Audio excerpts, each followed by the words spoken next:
can't tell you much about anything else, but I know I got a good woman. There you go. That is the answer of it, you know? That's all I needed to know. That's it. You made the right choice. So who wants to go do the intro? I missed the intro last week, so I'll pick it up. Ladies and gentlemen, welcome to this week's edition of the Liberty First Foundation Roundtable. I'm one of your hosts, Frank Johnson, and host of the Range Report. I like joy. We'll get to that later. Middle screen, Michael Vasquez, Dragon of the Five Boroughs, New York's only independent journalist. To the far left, not politically, Michael Marshall, co-founder of the Liberty First Foundation.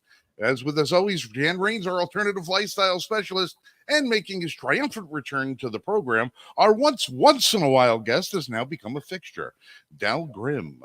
I am now a table. You can now see your face. On Rumble, as he's known. Oh boy, what an eventful week we have had so far. What an eventful week. No, what an eventful election we are having. I mean, in the space of 2 months, this is insanity. Well, hey, listen, I mean, I haven't gotten a chance to catch up with you guys as far as what we were going to speak of one by one, but within the last half hour, Robert Kennedy, Jr. comes out and endorses Donald Trump for president.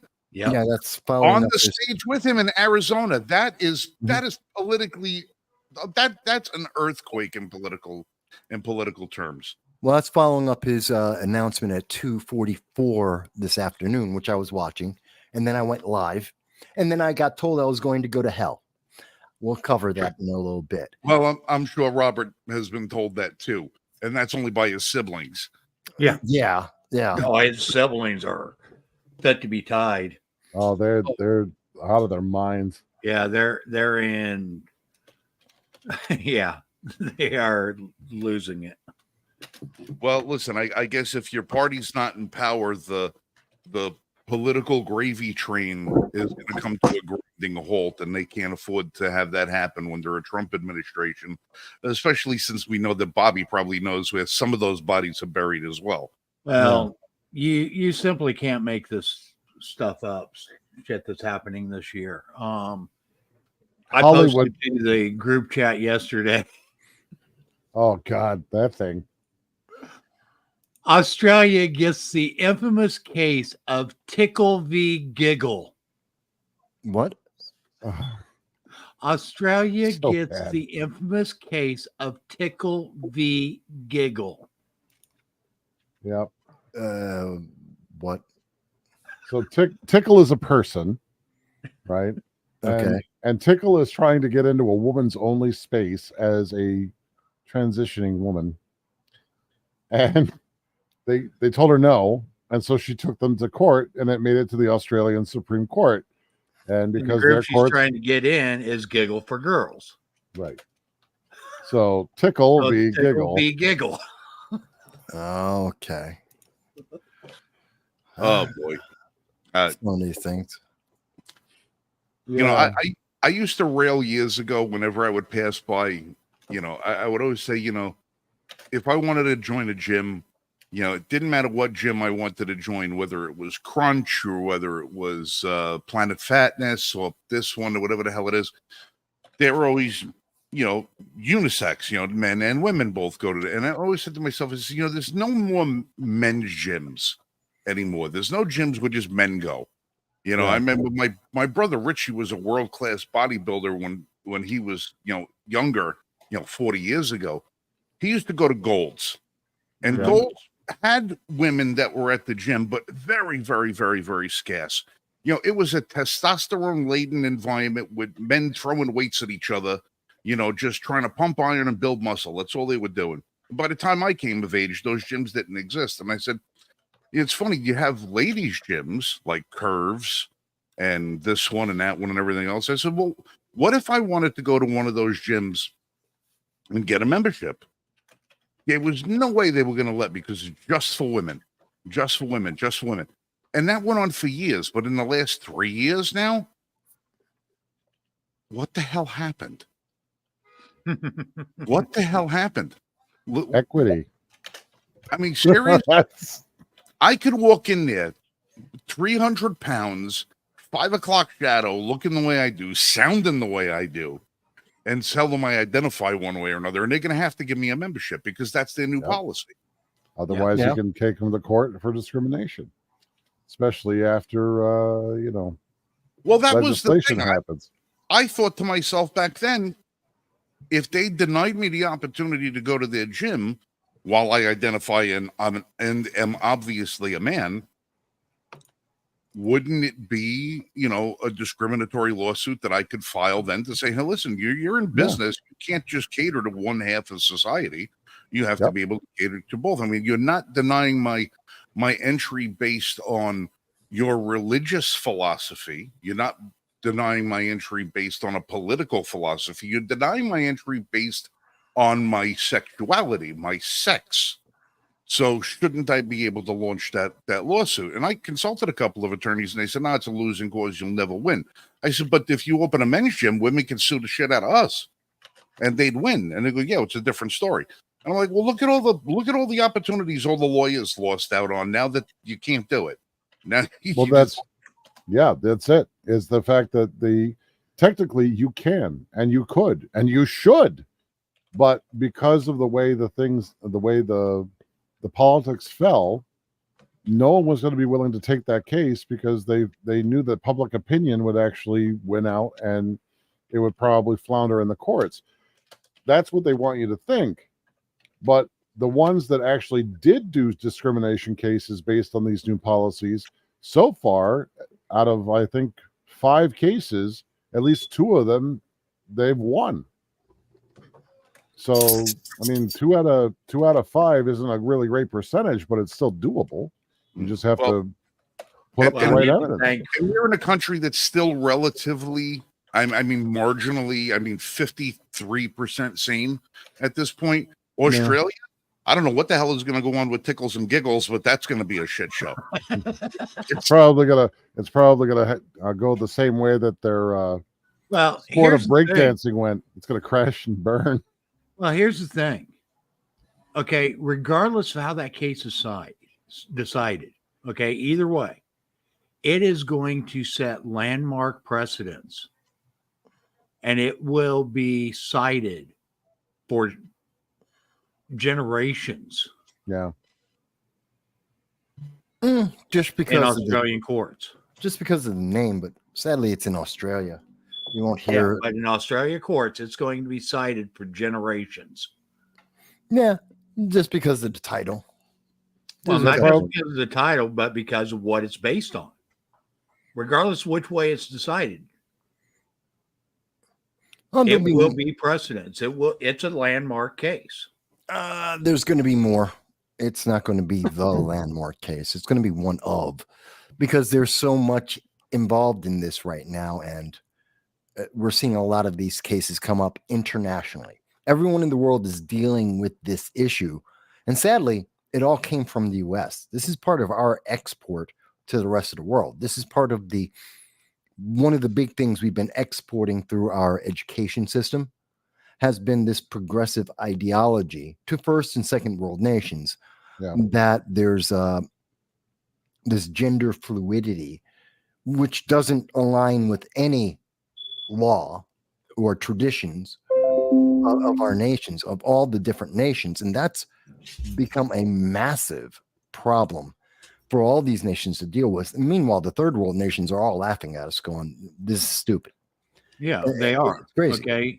And one of the big things here in the United States is we had, instead of actually going by rule of law and what was defined in the Constitution, we had justices like Brandeis and other justices that were put into office by FDR, or put in on the bench by FDR, that believe in social jurisprudence, which that isn't a thing, or wasn't a thing prior to them. And they believed that cases needed to be decided based on social merit, not based on legal merit. Yeah. Go ahead. Oh, I thought someone else was going to say something, but these precedents the problem is we are at a crux point, And I know we've heard this a lot in election after election forever, but we are literally at a crux point in our society. Forget the elections for a second. Our society is trying to decide which way we're going to go. Are we going to try and chase down the left, which is never ending in its movement towards the left? It's a constant run to the left. And the moment you stop moving to the left, you instantly become far right because they keep moving left. And are we going to engage in that chase for the ultimate left that we can never get to? Or are we going to not just stop, but maybe take a step or two back, not only to get our breath back, but also to rebuild our foundation that is being destroyed by this constant run to the left? And we're seeing that in every aspect. That's happening legally. That's happening in our education system. It's affecting our elections. And we're seeing this. And there's a bunch of things we're going to be talking about tonight. It's affecting. It's part of the reason why we're seeing so many protests. It's part of the reason why we have so many U.S. military bases being attacked. It's part of the reason why the news media doesn't want to talk about these things, or some of our elected officials who've been there for the last 5 decades. Yeah. It's all, we're at that moment, I think. And it's, which is why so many people have been saying, oh, there might be a second civil war. To an extent, we're already in it. Yesterday, it was yesterday. RFK was talking about the fact that we're in a cold civil war as we speak. I've been thinking about it since he said that, and yeah, I think he was correct when he said that. And that's we're seeing a lot of results. Go ahead. Other people would call it civil strife, which is the period that led up to the Civil War. So you had a lot of not so much open fighting, but there were pockets of people disagreeing, sometimes disagreeing violently, sometimes disagreeing just over by conversation or disassociation. That's where we're at right now, is that civil strife prior to any kind of kinetic action, mass kinetic action. Well, and I would say we are at mass civil action. I mean, think about it.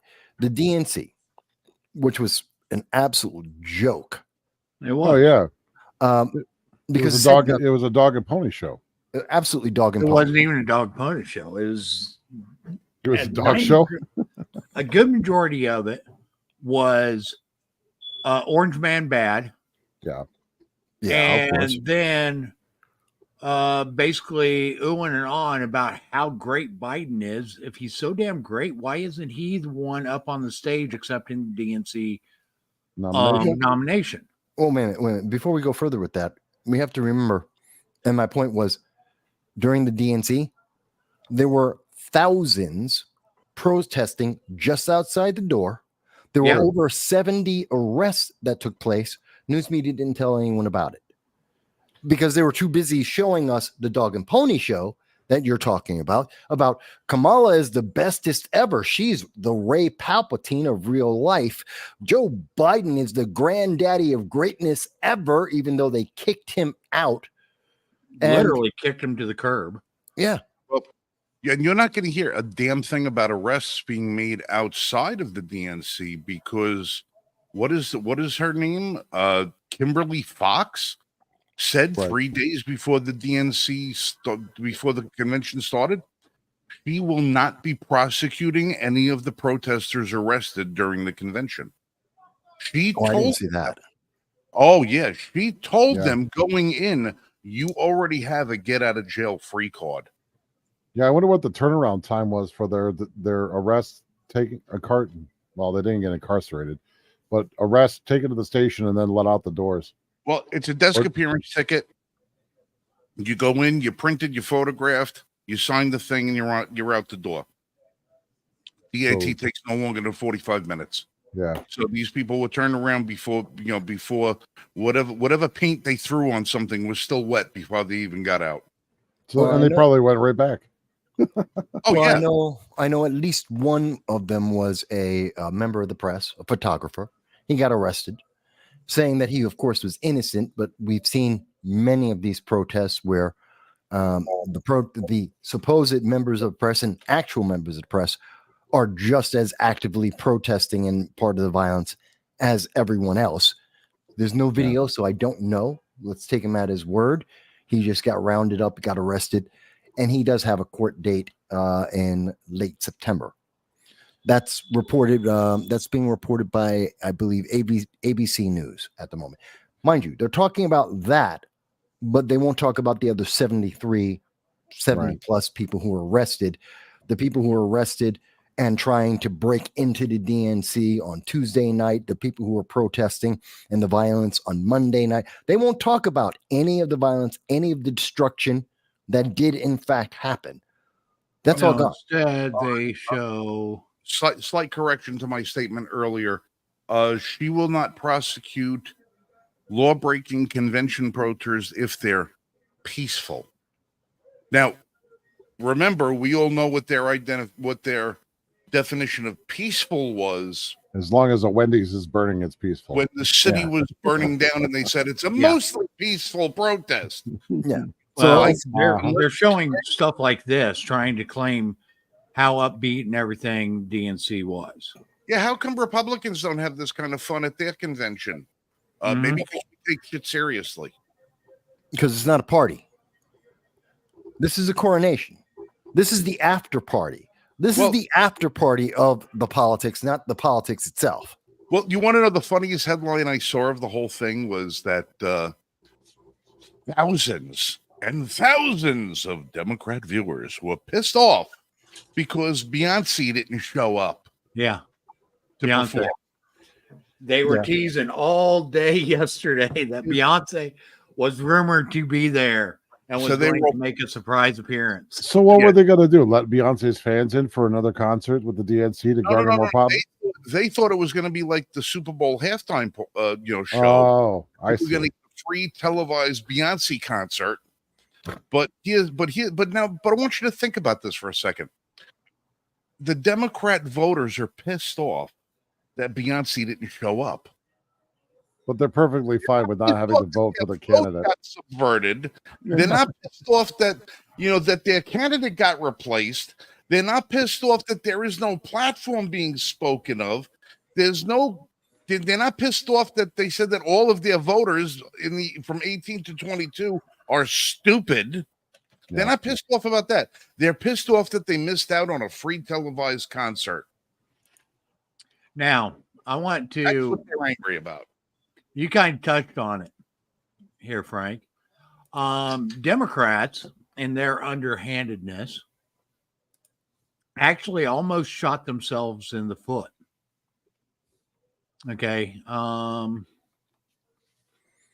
So I seriously thought you were going to go with a miscarriage, like a miscarriage joke for the free vasectomy vans. Yeah. I'll be going into that later. Yeah. So Illinois has a law that blocks candidates from the ballot. And their law prohibits candidates who did not run in a primary from getting on the general election ballot. It's unconstitutional. Mind you, it's okay this year. This year for Kamala, it's okay. Mm-hmm. Yeah. Okay. But next year, oh, no, you can't do that in the future. Now, the reason why this law was enacted was because Leslie Calazzo, a Republican running for State House in Chicago, was a slated candidate because the other Republican had dropped out of the race. The one that did primary. So she was a slated candidate. Right. Calazzo. I think the name's Calazzo. And so their concern was, a Republican is doing what the Democrat did, which is exactly what they did to Kamala. Well, rather then to Biden. Afterwards, Harris. Mm-hmm. And that's the same thing. So the Democrat's doing the Republican is doing what the Democrat did.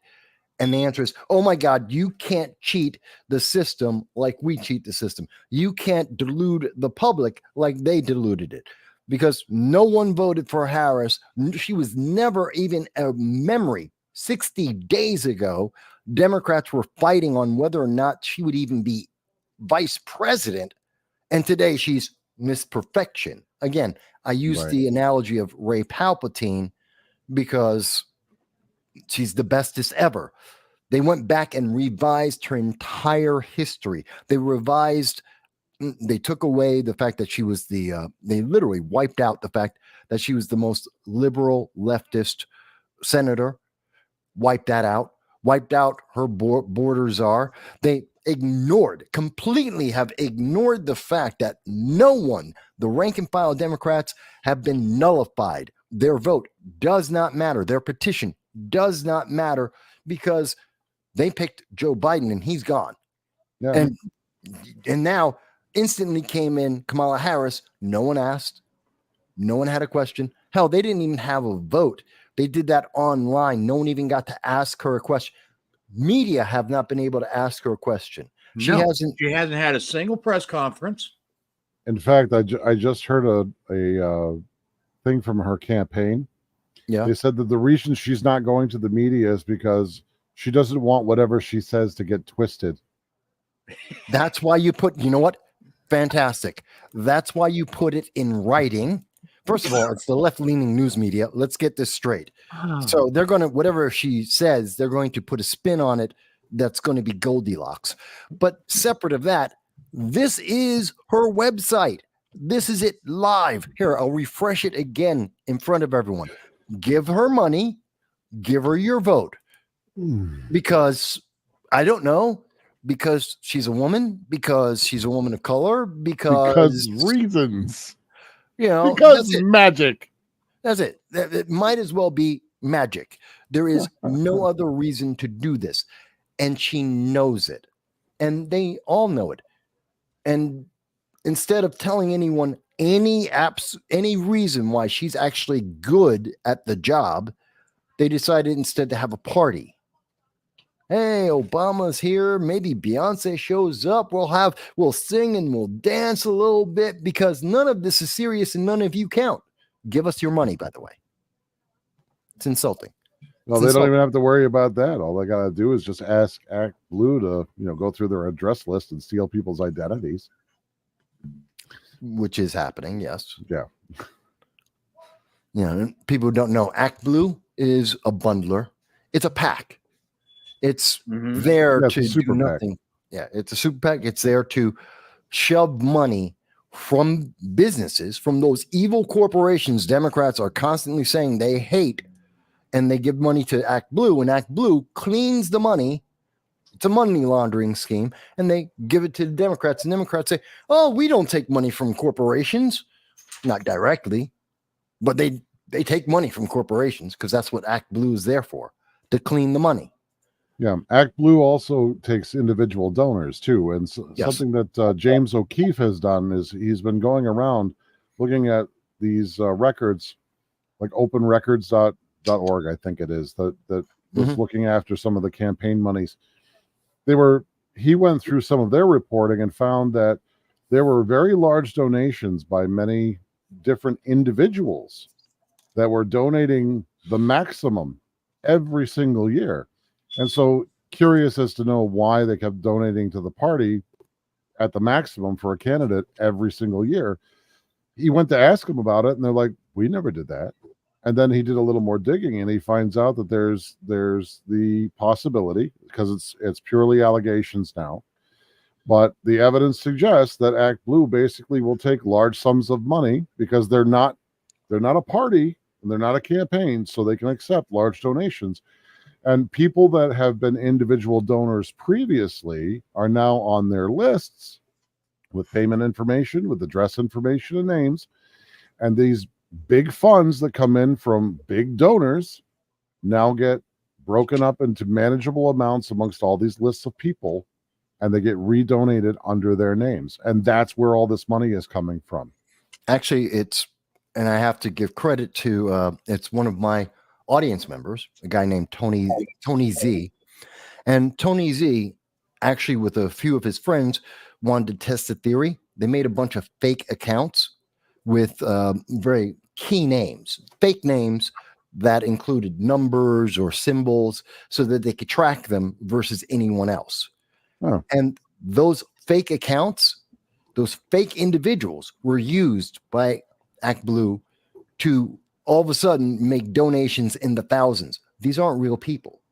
They were fake accounts created by Tony and a small group of his friends that they have the list of all the fake accounts with all the fake names that were obviously fake. I mean, if you read the name out, it's saying something. It's actually a statement, not a name, or it has a number attached to it. Literally has a number on it, and those fake accounts suddenly became donors. Huh. So they make names like Phil McCracken and Yes. Phil McCracken Jr. and Senior, and suddenly they've got $3,000 donations in their name going towards the Democratic Party. It's like, really? They're not alive. How's that possible? Right. And she's starting to get called out because she doesn't have literally any policies. Okay. Well, everything that got a lot of I was going to say rhetoric. anything that she qualifies for policy has already been ripped off from Trump's campaign or from other places, but it's not her own. Okay. This is from Bloomberg. Kamala Harris' campaign is heavy on vibes, light on policy. Okay. And this was updated August 22. Light on policy? There is no policy. How can you be? Yeah. Talk about spin. I've done nothing. Ooh, it's very light on any substance. Okay. The Economist is literally saying that her cost of living plan will end in failure. Given, that's obvious. And Tim Walz even says he and Kamala Harris owe it to the American people to detail policies despite not publishing on any campaign website. Oh, well, they owe it. Oh, okay. They owe it. That makes all the difference. They write it on a paper. I owe you. Someone will remind them. So, no. Yeah. So Walz vehemently declared in his first major address to voters Wednesday that he and Vice President Kamala Harris owe it to the American people to detail the policies they would enact. Well, that's right. They do owe us some sort of explanation, but where is it? Okay. Well, I think we owe the American people to tell them exactly what she did as president before we ask them for their votes, Walz said in his address to the DNC. Yeah. So where is it, Waltz? Where is it? It's not on your website.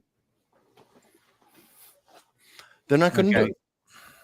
So yeah, there's literally nothing. Okay. I listened to her 42-minute acceptance speech. I'm sorry. And over half of it was all Orange Man bad, Orange Man bad, Orange Man bad. Or Project 25 is going to take us backwards.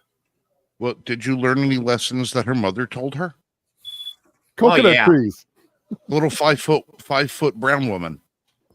Because that's what's important. Like you all fall out of a coconut tree. Yeah. I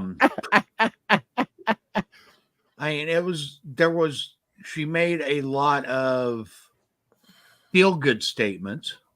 Yeah. But she actually gave no plans as to what her policy positions are. Well, the policy position is joy. They're going to bring joy back to America. One selfie at a time. It's going to be. She was asked point blank how she was going to, like, what her plan was to try and fund the $6,000 first year child tax credit. Yeah, and all she said was the return on investment. Yes, will pay for the return on the investment greater than what it's costing us. Yeah, and that doesn't mean anything. Well, how are you exactly? She's not going. How are you going to pay for it? all that means, return on investment, means that you're creating another taxpayer by giving it another year of life. See, Right. you know what? You know what I can't stand, and this is I'm going off a little bit sideways here. I hate that bullshit. How are you going to pay for this? I hate that friggin' term. How are you going to pay for this? How are are you? we going to pay for it? Right. How are we going to pay for it? It's how are we going to pay for it. It's not Right, the 'cause- government. The government don't pay for shit. We pay for Yep. everything. Okay. How do you? If you want the best way to say, well, how are we going to pay for it? By not spending the money on other things. Right. That's how. No. They'll never do that. The answer is, and they don't want to say this, We stop spending money. but That's how. See, if we don't take it from you and we don't spend it, then we don't go into debt. no, That's they don't. how we pay for it. But Frank, it's called modern monetary theory. Ask Andrew Yang, ask AOC, and also Kamala also believes in this. Listen. I could ask AOC how to mix a martini and come up with a screwdriver. It doesn't mean I'm taking her advice. Okay. I don't care Yeah, what but they have to say. It's just that this whole thing is. Well, it won't be a screwdriver that you can drink. It'll be one to put a screw in with. yeah, but wait a minute. It's let me explain, because people may not know what modern monetary theory is. It means Leveraging print debt. money. It means print money forever. And every time they print more money, the poor people become more poor. The middle class become the new poor. It's the one of the key reasons why we have $35.1 trillion in debt and increasing, because they keep printing money. Her answer to how is she going to pay for it? Print more money. Poor people get more poor, middle class become poor, and that's it. Well, That's we'll the get answer. more She doesn't of give you an this. answer. She doesn't give you an answer as to how to pay for it. She just says the return on investment will pay for it. No, we'll get questions. But how? We'll get more of this. Doozy of a word salad statement. This time, Kamala was giving a speech about and in terms of what we significance to the passage of time, in terms of what we need to do to lay these wires, what we need to do to create these jobs. And there is such great significance to the passage of time.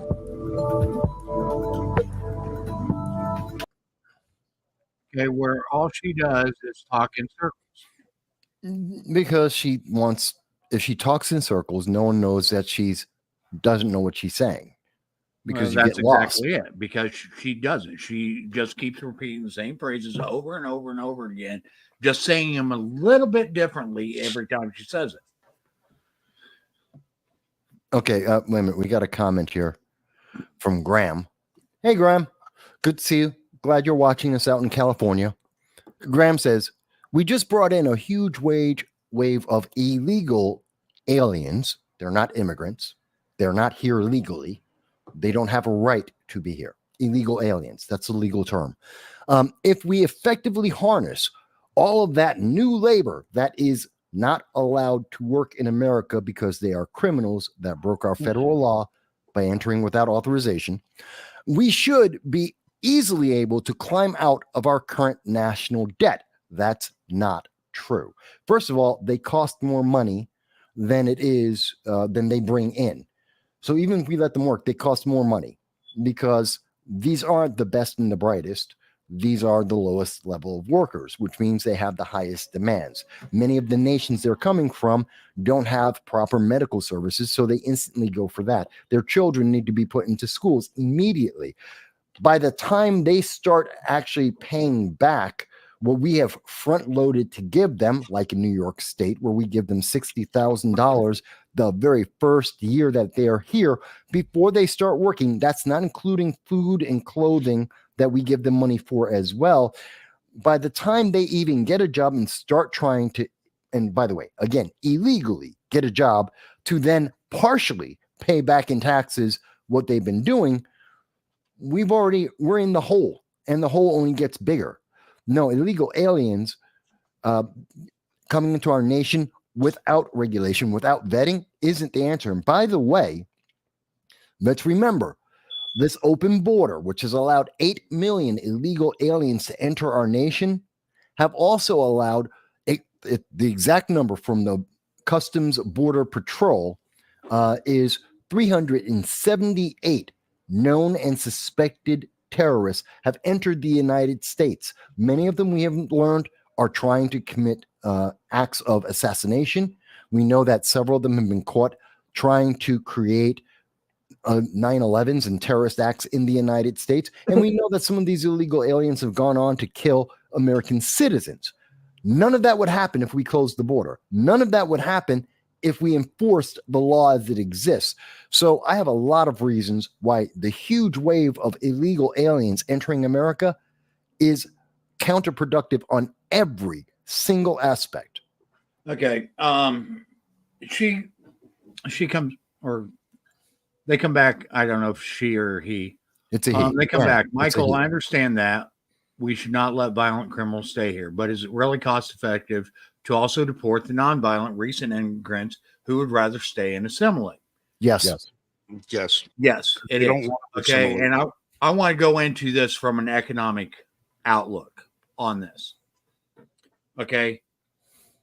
Wages per hour is not the same of cost per unit of production. They are two different things.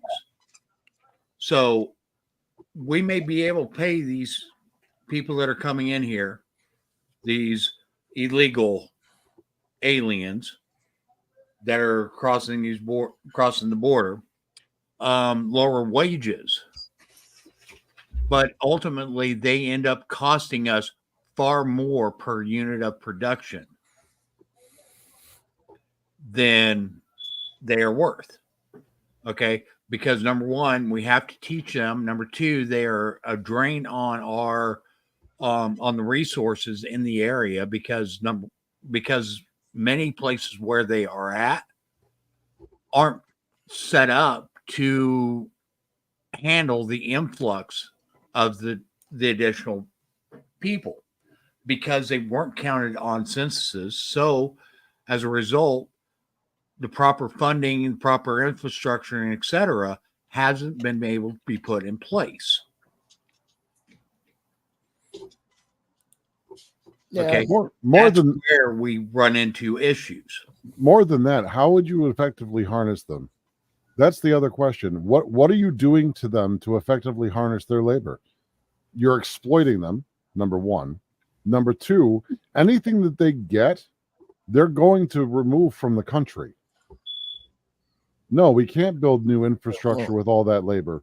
And I'll tell you why. How are we going to pay for the materials? Hold No, on. no, no. I can give you an example. Look at Japan. Japan right now has a population deficit. They're in a population death spiral. They have a massive influx of Kurds that they have brought into the country with the intention of harnessing all of that labor to build up infrastructure. Right now, their infrastructure is crumbling because the Kurds that they have brought in are not interested in keeping up Japan's infrastructure. They're interested in taking the resources of Japan and sending them back to Turkey. Okay, let me step in. Graham, you're not being attacked. This is not about you personally. You're No, asking- no, absolutely not. Well, no, and I know Graham. He often is part of my live stream, and I know he understands that. But I want this to be for everyone to understand.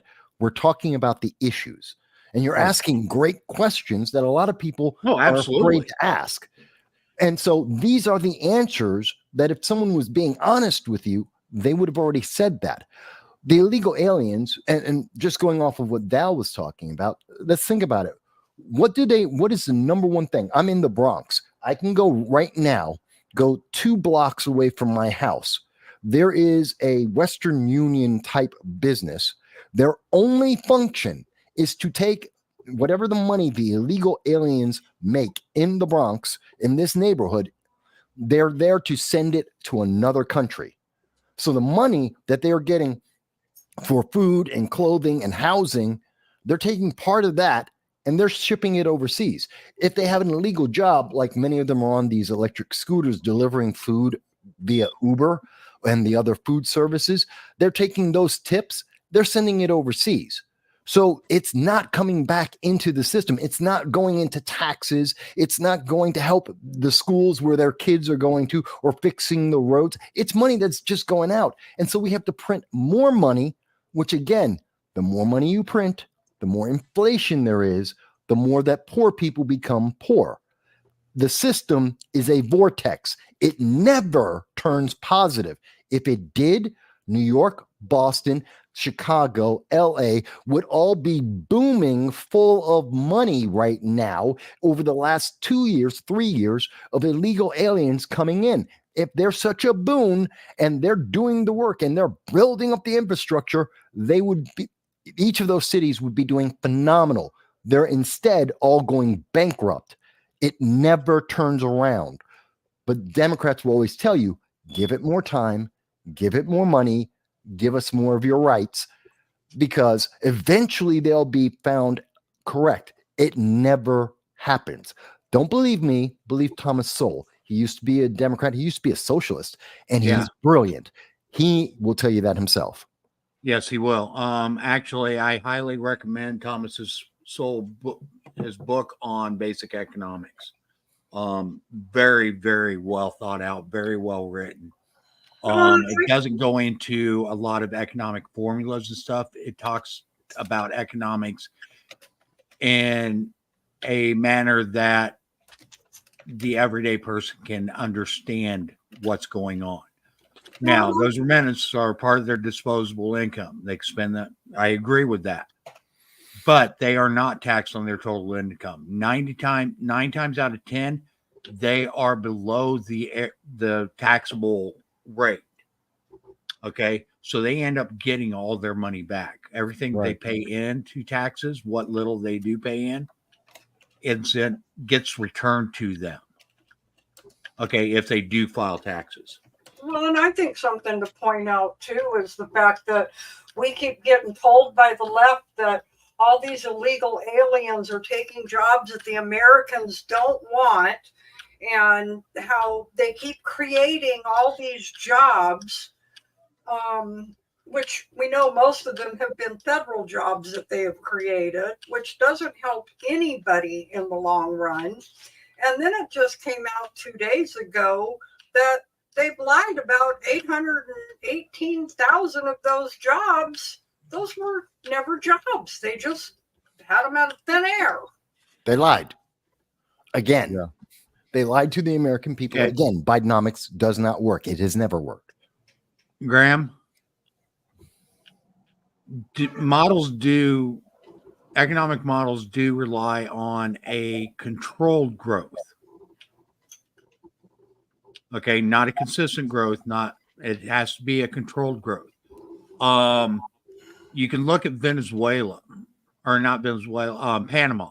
Panama is a great example, okay, of how uncontrolled, unencumbered growth can be devastating to a population. Okay, in fact, we were a big part of that. The United States and oil companies were a huge part of the decimation of Panama. But think of it this way. The easiest way to think of that. If you need 50 workers and you only have 5, then all of a sudden overnight, there's 150 people there. But those 150 people, some of them are going to move, because since you only have 45 jobs, well, maybe you could have 125 of them leave because there's only 45 jobs and they're all illegal. So they're afraid they're going to get caught. And since they can't hang out all day, they leave to go to another state to see if they can get the job. But 125 of them left, maybe because they're family members, maybe because they're just afraid of being caught. Maybe they're a terrorist. I don't know. But they leave to go to another state. Now your job, which you went from 5 and you need 45 people to hire, and you're like, I have 150 to choose from. And then the next day, you only have 25 to choose from, which again, doesn't say that they're the best employees. Doesn't mean they're quality employees. It just means that's the pool you have to draw from. So you may not even get all 25 of them. And you don't know, because the day after that, there may be another 100, or there could be 2, or there could be none. And again, you still don't know the quality of these individuals. So, And also, the other thing that you have to account for is you still have to pay for the materials that the labor is going to be working with. yeah, go ahead. Go ahead, Frank. All right, listen. We talk about this stuff, and we always base this stuff on the numbers that we get from government sources. And all right, so we talk about, okay, well, there's X amount of people, we need X amount of this, we need X amount of that. Everything that all of these projected numbers and everything they always talk about are always what you call best case scenarios.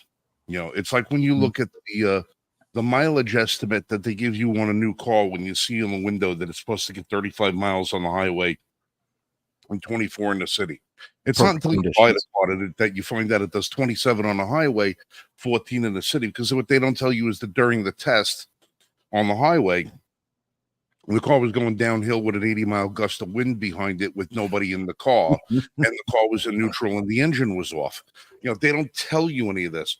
Yeah, whatever that is, Dal, I'm going to pull that down. I got to share something. Okay. All right.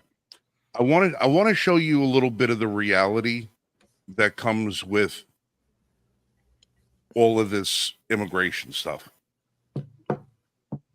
This little piece of map here that I'm showing you is 2 hotels and a shopping center here in Charlotte, North Carolina.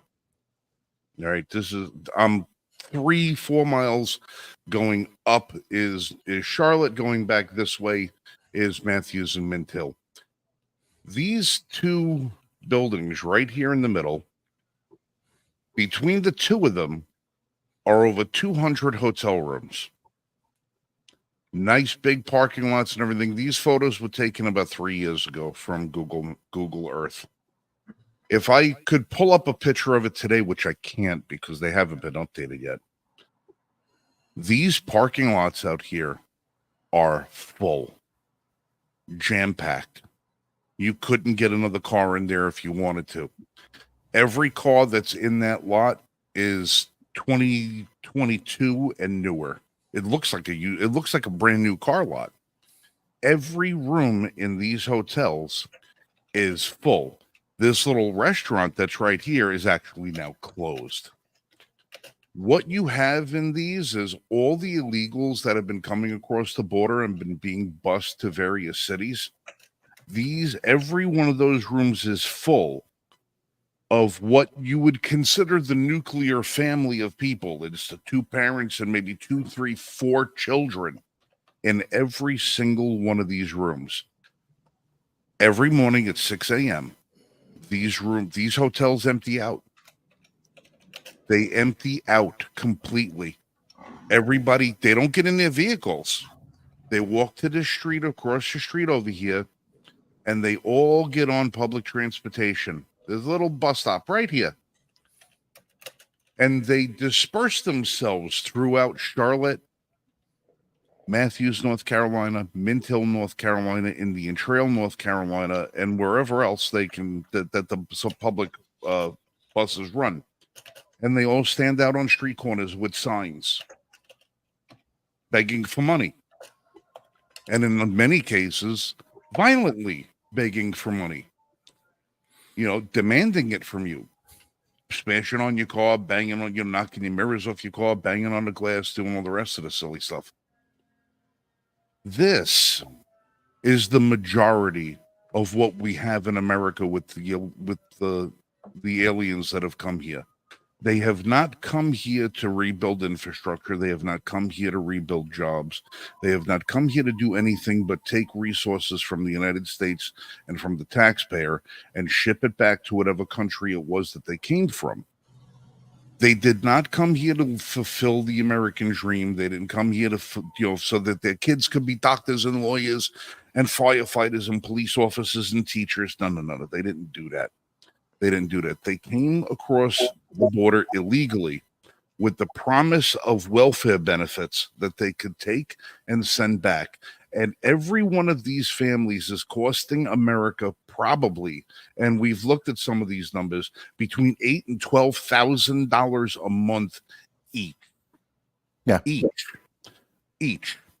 There are 75,000 American veterans that are homeless in the streets of the United States, many of which are suffering from some sort of post-traumatic stress disorder, which makes them very hard to deal with as far as finding employment and permanent housing.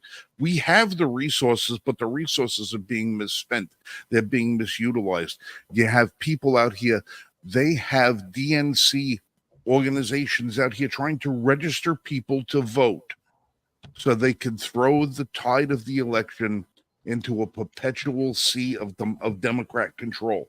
And they're using our tax dollars, America's wealth, and our resources. They can't do it with the American people because the American people have seen it, because they go to work every day and they can't afford their groceries. They go to work every day and they can't afford to heat the house and put gas in the car. They can't afford their car insurance. They can't afford anything anymore.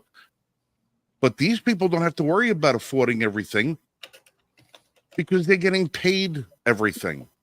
Now, if we were able to stop spending all of this money, steal our border, and use those resources for American purposes, we could put good jobs back out there for American citizens. The backbone of this country is the American blue-collar worker. All right, not the union, the worker. The men and women that go out and work every day with their hands and build things is the backbone of the American infrastructure. It's the backbone of our economy.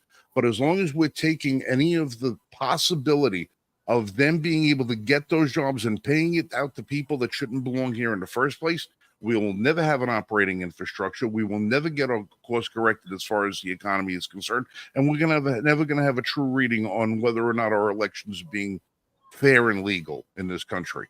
And this is an example. There are 200 hotel rooms just in these two buildings here on less than an acre of space. 200, 4 people per room. At minimum. At minimum. Lots of times it's 8 and 10 people per room. Yeah. We can talk all the numbers that we want, but the government says this, the government says that, these numbers we're gonna do this infrastructure program, that infrastructure program. As long as we're taking our all of our resources and dumping it in the toilet, because 90% of this money they're not staying at this hotel and paying for those hotel rooms. We're paying for the hotel rooms as well. We're paying for the food. We're paying for all the utilities. We're paying for. How is it that somebody who doesn't have a driver's license in the United States or a social security number in the United States can buy an $80,000 pickup truck and have it insured in the United States when they don't have any documentation? How is it possible? Yeah. Because one crime leads to another crime to another crime. You just don't come across the border illegally and think that that's it. Oh, well, they work. How do they work if they don't have a social security number? They're using somebody else's. That's fraud. How do they do if they don't have a permanent address? They're using somebody else's. That's fraud. Everything they do is fraud upon fraud upon fraud. And I'm tired of people saying how much they contribute to our economy when everything that they're possibly contributing is being contributed fraudulently, when they're reaping more benefit than they're possibly giving us. And this is not new. How can we afford an infrastructure? Let's concentrate on American people. Mm-hmm. Maybe that's what we should do. Back off a little bit on sending trillions of dollars every year outside this country so we can stop paying for the pension funds of people in the Ukraine and worry more about the American citizen. Let's stop worrying about housing everybody else's, they're unwanted. And how about we start worrying about our neglected? Maybe and Larry Sharp, who's been on this show before, great friends with Michael, had some actually great ideas on how to privatize infrastructure development and infrastructure building. He does have some interesting ideas about that. And I give that to Larry, that as much as I sometimes disagree with him about, he's a libertarian. I'm a conservative Republican. We sometimes have really butt heads, but he does have some ideas that we could probably develop. But at the core of all of it, we first have to start with, there is law. Enforce the law. Start there.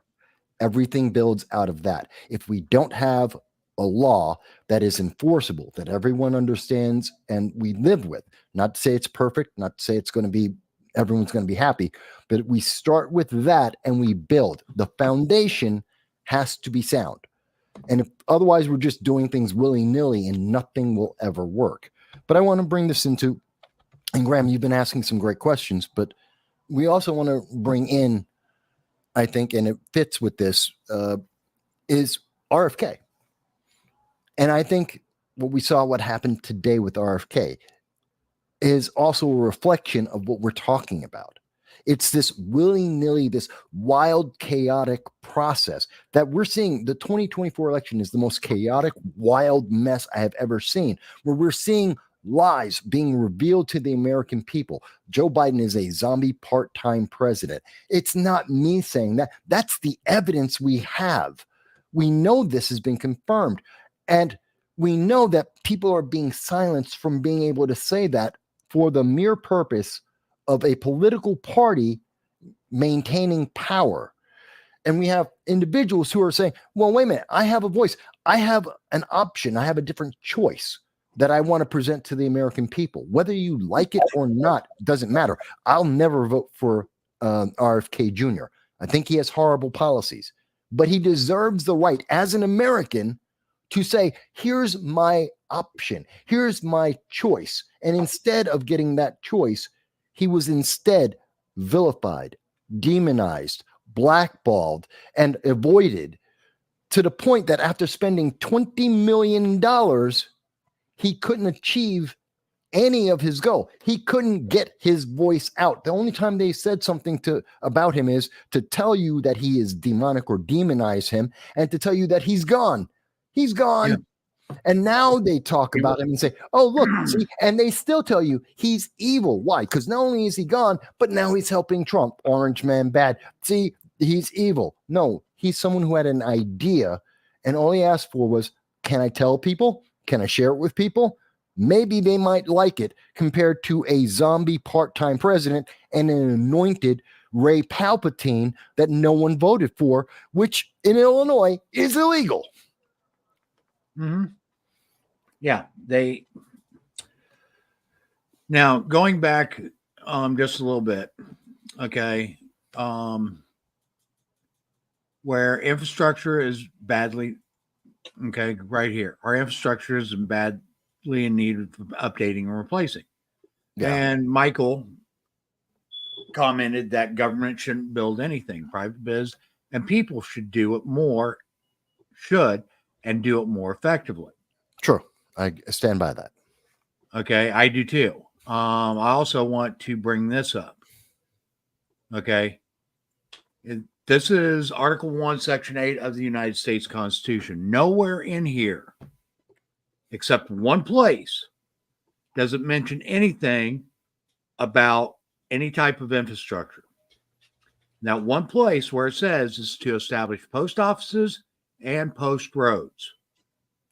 Now, if you're confused by what post roads are, post offices, everybody knows what those are.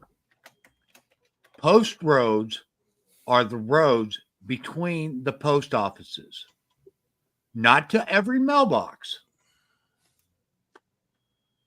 as a lot of people try to seem to think. They are the roads that connect the post offices to each other.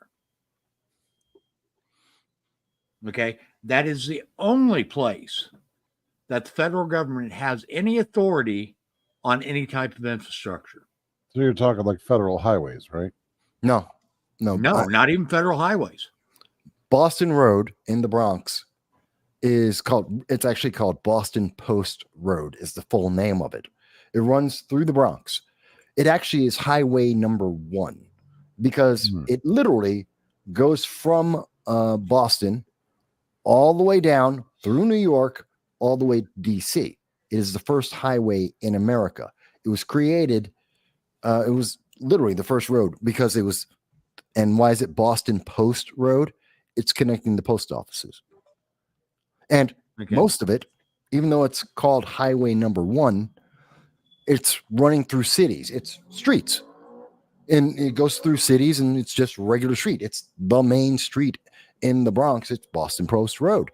It's the main road, but it's highway number 1. So people think, oh, it's a highway. No, not maybe where there's no city, sure, but everywhere else, it's just a road.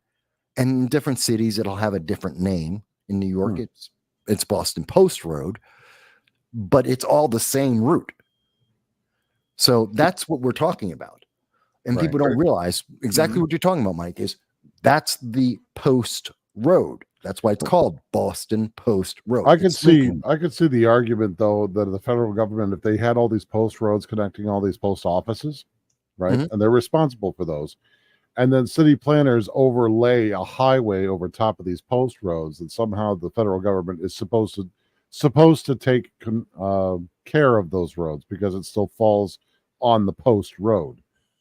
I could see that argument being used for them to try and expand, federal It would only jurisdiction over them. be able to where the actual post road runs. Right. Okay. Right. So a post road that used to connect to, what I'm saying is a post road that used to connect two post offices in different places has a highway overlaid on top of it, right? It's still the post road, but now it connects two cities. But people travel on the post road. You could see someone. That's the way post roads used to operate. They used to be not just for postal service. Right.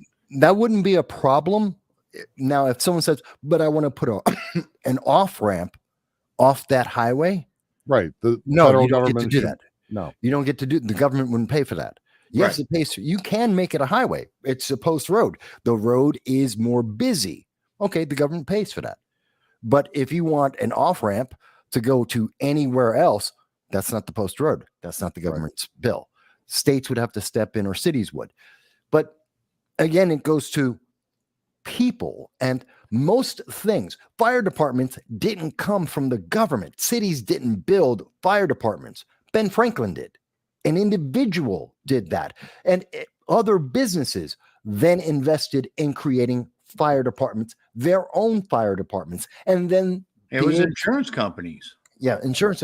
And then to better serve all of the needs, they then combined it into the fire department as we know it now. But that had nothing to do with government. Most of the highways that have been built in America, they weren't built by the government. They were built by individuals and businesses because people needed to get from X to Y. Well, government wasn't involved. Here's a question for you. When your electric bill comes in, who do you write the check to? Your private electric company, utility. When your cable bill comes in, who do you write the check to?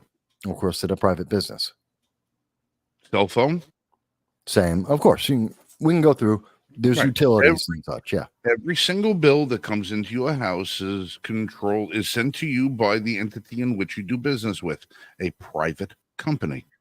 So why is the federal government responsible for our electric grid? They aren't. Why do they have anything to do with it? Well, they try to claim that it's a national security. Right. It's a national security thing. Yeah, that's the same thing all the time. Same thing all the time. Everybody that we do business. Oh, why do we need airport? Well, why aren't the airliners, all the airline companies paying for the updates on the airports that they use to book passage for commuters to fly in and out of states? Why does that have to be funded by federal government authorities? It's a private business. Air flight is a private business that is overseen by the federal government. It doesn't mean that the federal government has to pay for all these things. If the federal government is going to pay for airports, it should be military airports, not private airports. These airports are for private industry to utilize. Everything that there was, we have to make sure we have high-speed internet for everybody. What the hell does the government have to do with my high-speed internet? I'm not paying Joe Biden for my freaking my cable bill. I'm paying the cable company for it. Why does the government have anything to do with any of these things? The reason why we rely on government for so much bullshit that we're already paying for it. When we let and these private businesses get off the hook because they wanted, oh well, the government's gonna, update everything. Well, let them do it. And the problem is that when the government steps in, one, they're not cost efficient. They waste money, which again is inflationary, which then makes people poor. And because they're not cost effective and they're trying to be chintzy about it and everyone knows they can take advantage of it, you're never getting the best upgrade or the best installation or the best building, because people rely on everything breaking. Why is it every year wherever you are in America, every year there's a pothole in your street, and that pothole will get filled every year. And next year, there's going to be someone working on that exact same pothole. It's not that we don't know how to build a better road or to build the road so there's not going to be a pothole in that spot. It's that we have to employ people working for the city because the government's paying for it. So they have to have a job. So that pothole is going to be done inefficiently and ineffectively so that they can do it every year because they have a union to go to, which is about getting votes. It's about getting donations. It's a corrupt system.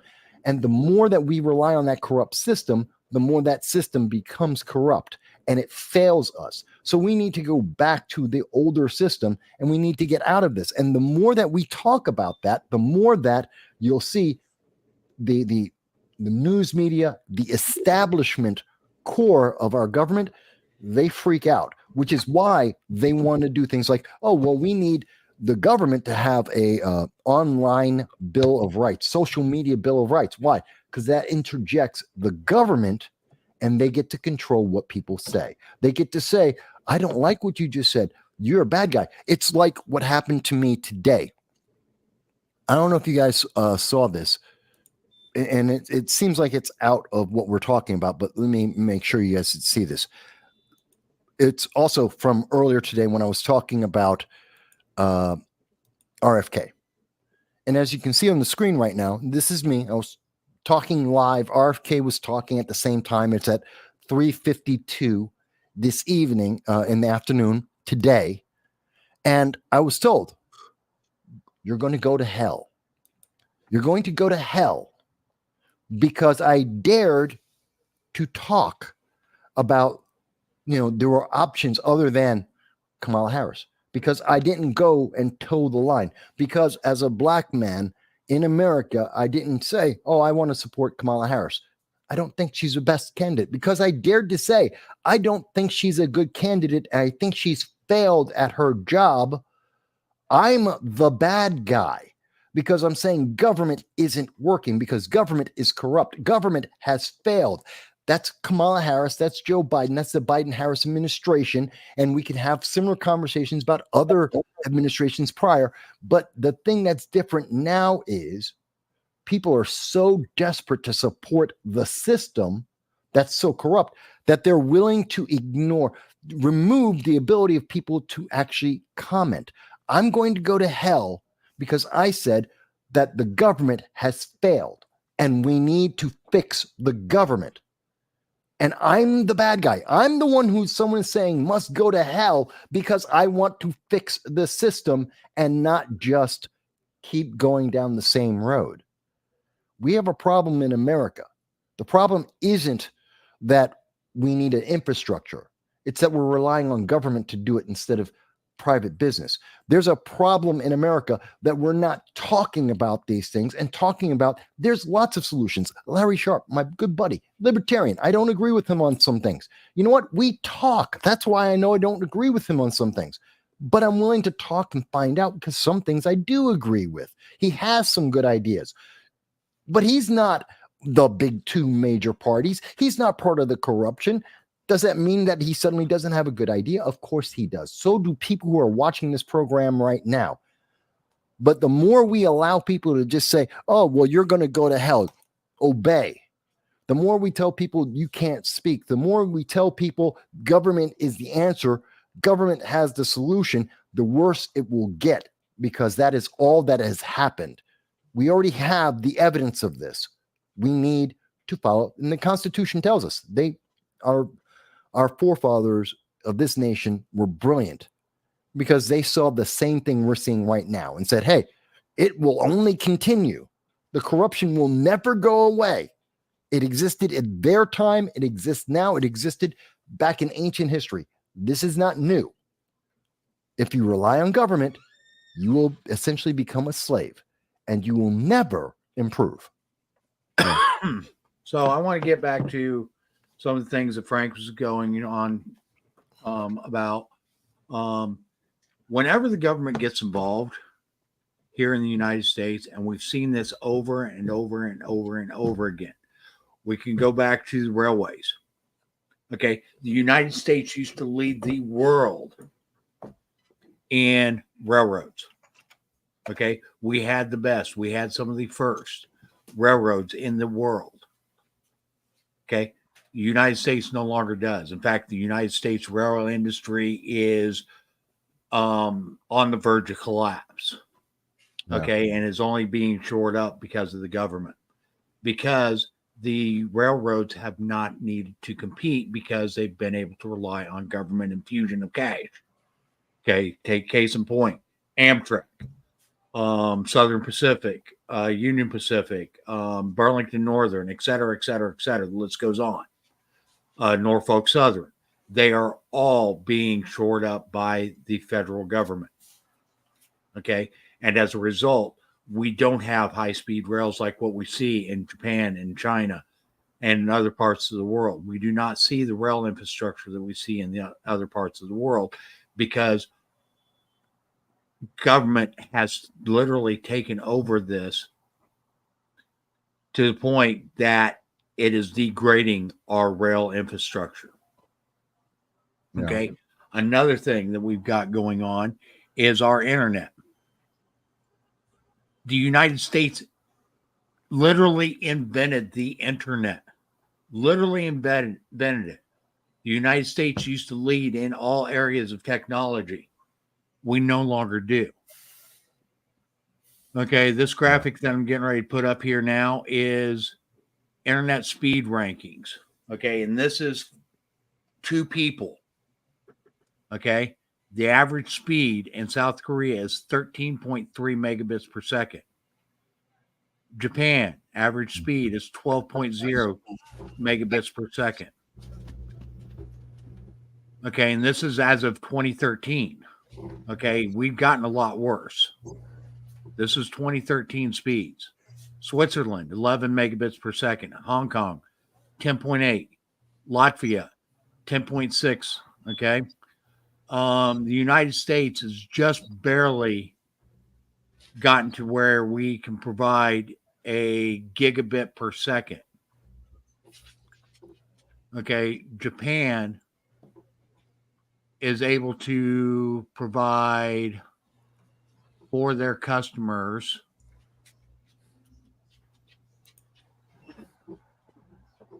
terabits per second. And in Japan. Okay, we are lagging so far behind as far as speed goes, and that's because of government involvement. If it was a competitive market and government stayed out of it, and we actually allowed business to do what it does best, and we allow the free market to do what it does best, we would be leading the world. Damn Latvians. You know, and one of the other things about infrastructure. That actually isn't the case. Okay. Yes, private automobile companies did buy some railroad tracks, but the federal government actually stepped in for the railroad companies with the ICC, the Interstate Commerce Commission. Right. Okay. And they actually enacted laws that was preventing truckers from being able to compete against the rail systems. And government actually shored up the railroads doing that. And inadvertently, they ended up destroying the railroads in the process. All right, and look, the railroad system in this country has got a long and storied past, a long and storied history of being a pawn in a political game. Yeah. And right now, if you look at why all of your major pipelines that we've been wanting to, install have been shut down, it's because of oil. And the reason why is because the majority of oil in the United States gets shipped from one side of the country to the other is shipped by rail. Rail. Yeah. Okay. Yep. If we start installing major pipelines, we take the lion's share of oil transport from the railway and put it into the pipelines. The number one owner of rails in the United States right now U.S. and the government. cars that transport that oil is Berkshire Hathaway. And if you know who owns Berkshire Hathaway, you know Warren who, Buffett. and then you know who's funding who. All right. The reason why that was, look, the rails in this country have been used, like I said, they've been used as a pawn. When you put oil in a pipeline from one end of the country and goes to the other end of the country, that oil changes hands 1,000 times, ownership of it, before it reaches its final destination. That's another reason why oil prices are where they are. But it's, if you can control the delivery of oil, you can control the price of oil. It's not only a matter of production and refinement, it's a matter of delivery. You can refine all the oil in the world, but if you can't bring it any place, you got no one to buy it. Right. So And pipelines have been proven that could be far cheaper than rail. right, because there's no moving parts. They don't break down, they don't derail, they're underground, they provide a better ecology, and I mean that ecologically speaking, in the fact that they don't pollute, they're underground. And in some cases where they're above ground, they actually found that wildlife flourishes wherever they are built because they provide shelter, they provide warmth. Because you remember, the oil that's actually going through there is not, it actually has to be held at temperature. So it actually is warm going through a lot of these places. But Case in point, the Alaska pipeline. yeah, I digress. But there's the railroads in this country have been utilized by government as a wedge system to try and figure out, okay, who can we get to control the rail system and who's going to give us the most money to do it. At current, it's just Berkshire Hathaway controls most of it, because he's the one who's willing to pony up the most amount of donations for keeping control over it. Yeah. American government didn't build the railways. That Built the railways. But I want to segue back to what we just saw this week, because you make a great point. It's the billionaires. What did we see at the DNC? We got to hear from 2 billionaires and half a dozen multimillionaires telling us how the rich are evil and corporations are bad, even though they control those corporations, and their donors, their mega donors, are corporations, and that they're going to fix all of the problem and get rid of all the corruption, and they're going to fix the roads, and they're going to make the ecology perfect, and the economy will be resolved. And we're going to tax everybody at their fair share. Of course. And all of this is going to happen when they get to maintain power with this person that you never voted for, because they're all about honesty, even though they lied about Joe Biden's mental status, even though they lied about the economy. They're about democracy. And it's about transparency. Oh, so transparent. This is ridiculous.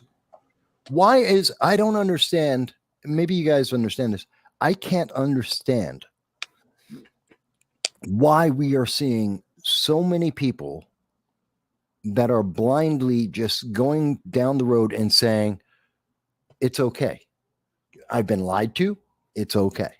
They lied. I keep emphasizing this because I've never seen this I'm 56 years old. I've seen a lot of presidents come and go and their administrations. I've seen them screw up in a bunch of different ways. I've seen lots of candidates, and I've even seen third parties that almost made a difference. That's Ross Perot. And I remember Nadler, Jerry Nadler, not Jerry Nadler, Nader. Ralph Nader. Nader. Ralph Nader. Yeah. Ralph Nader. And I've seen these third parties that were making a difference. I remember the Rainbow Party. Remember that back in the 80s when Reverend Jesse Jackson was trying to run for presidency? I remember all of this. And I'm seeing today, we can't even have a candidate who used to be a Democrat up until this year, who is absolutely progressive.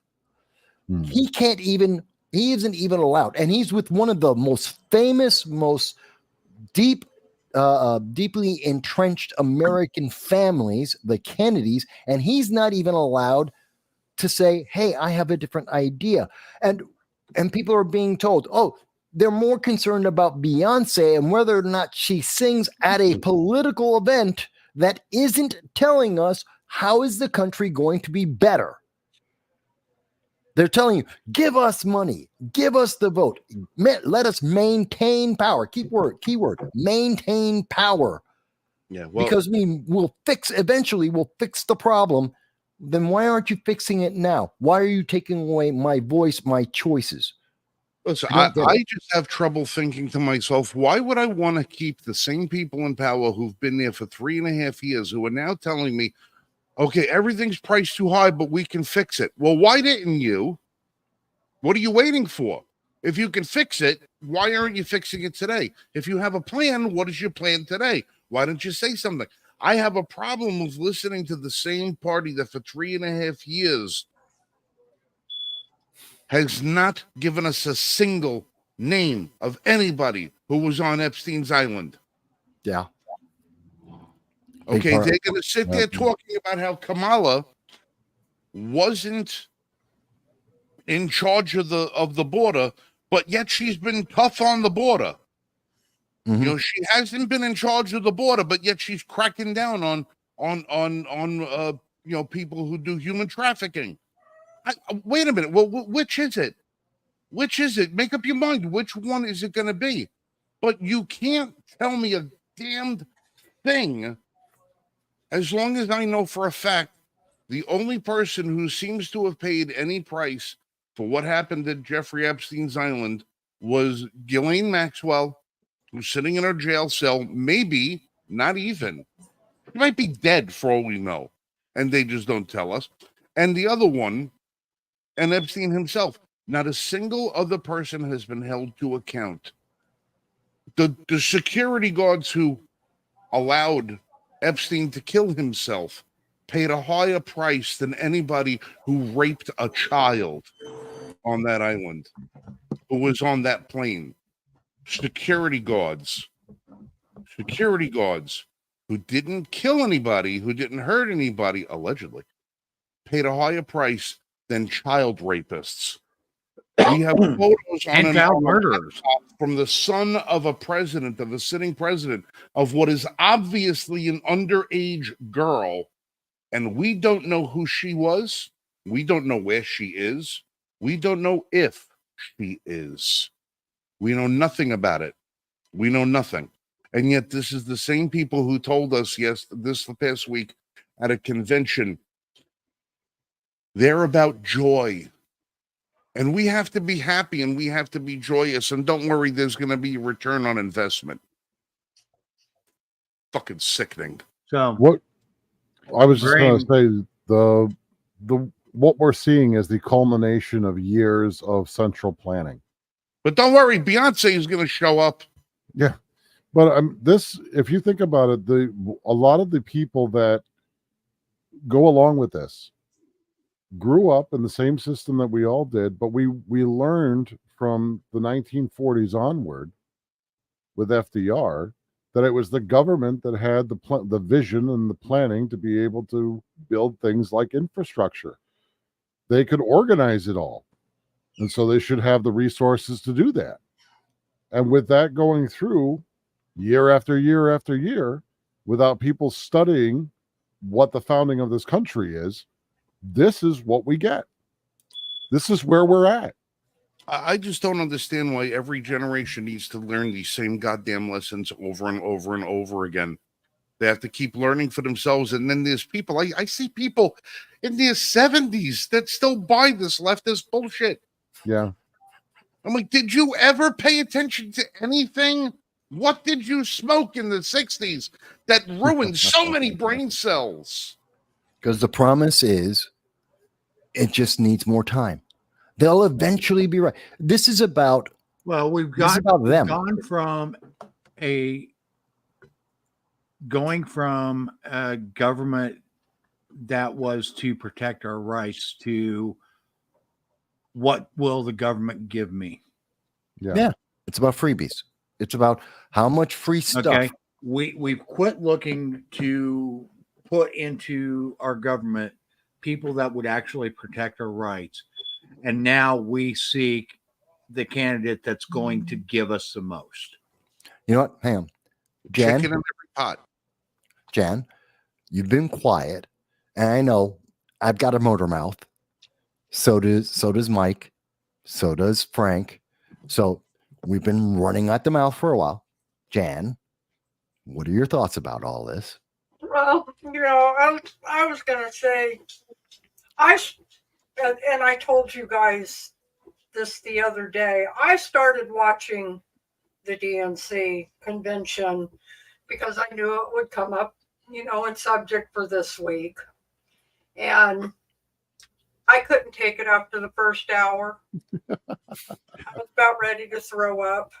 Yeah. Because everything in that first hour was nothing about how the Democrat Party has helped the Black person.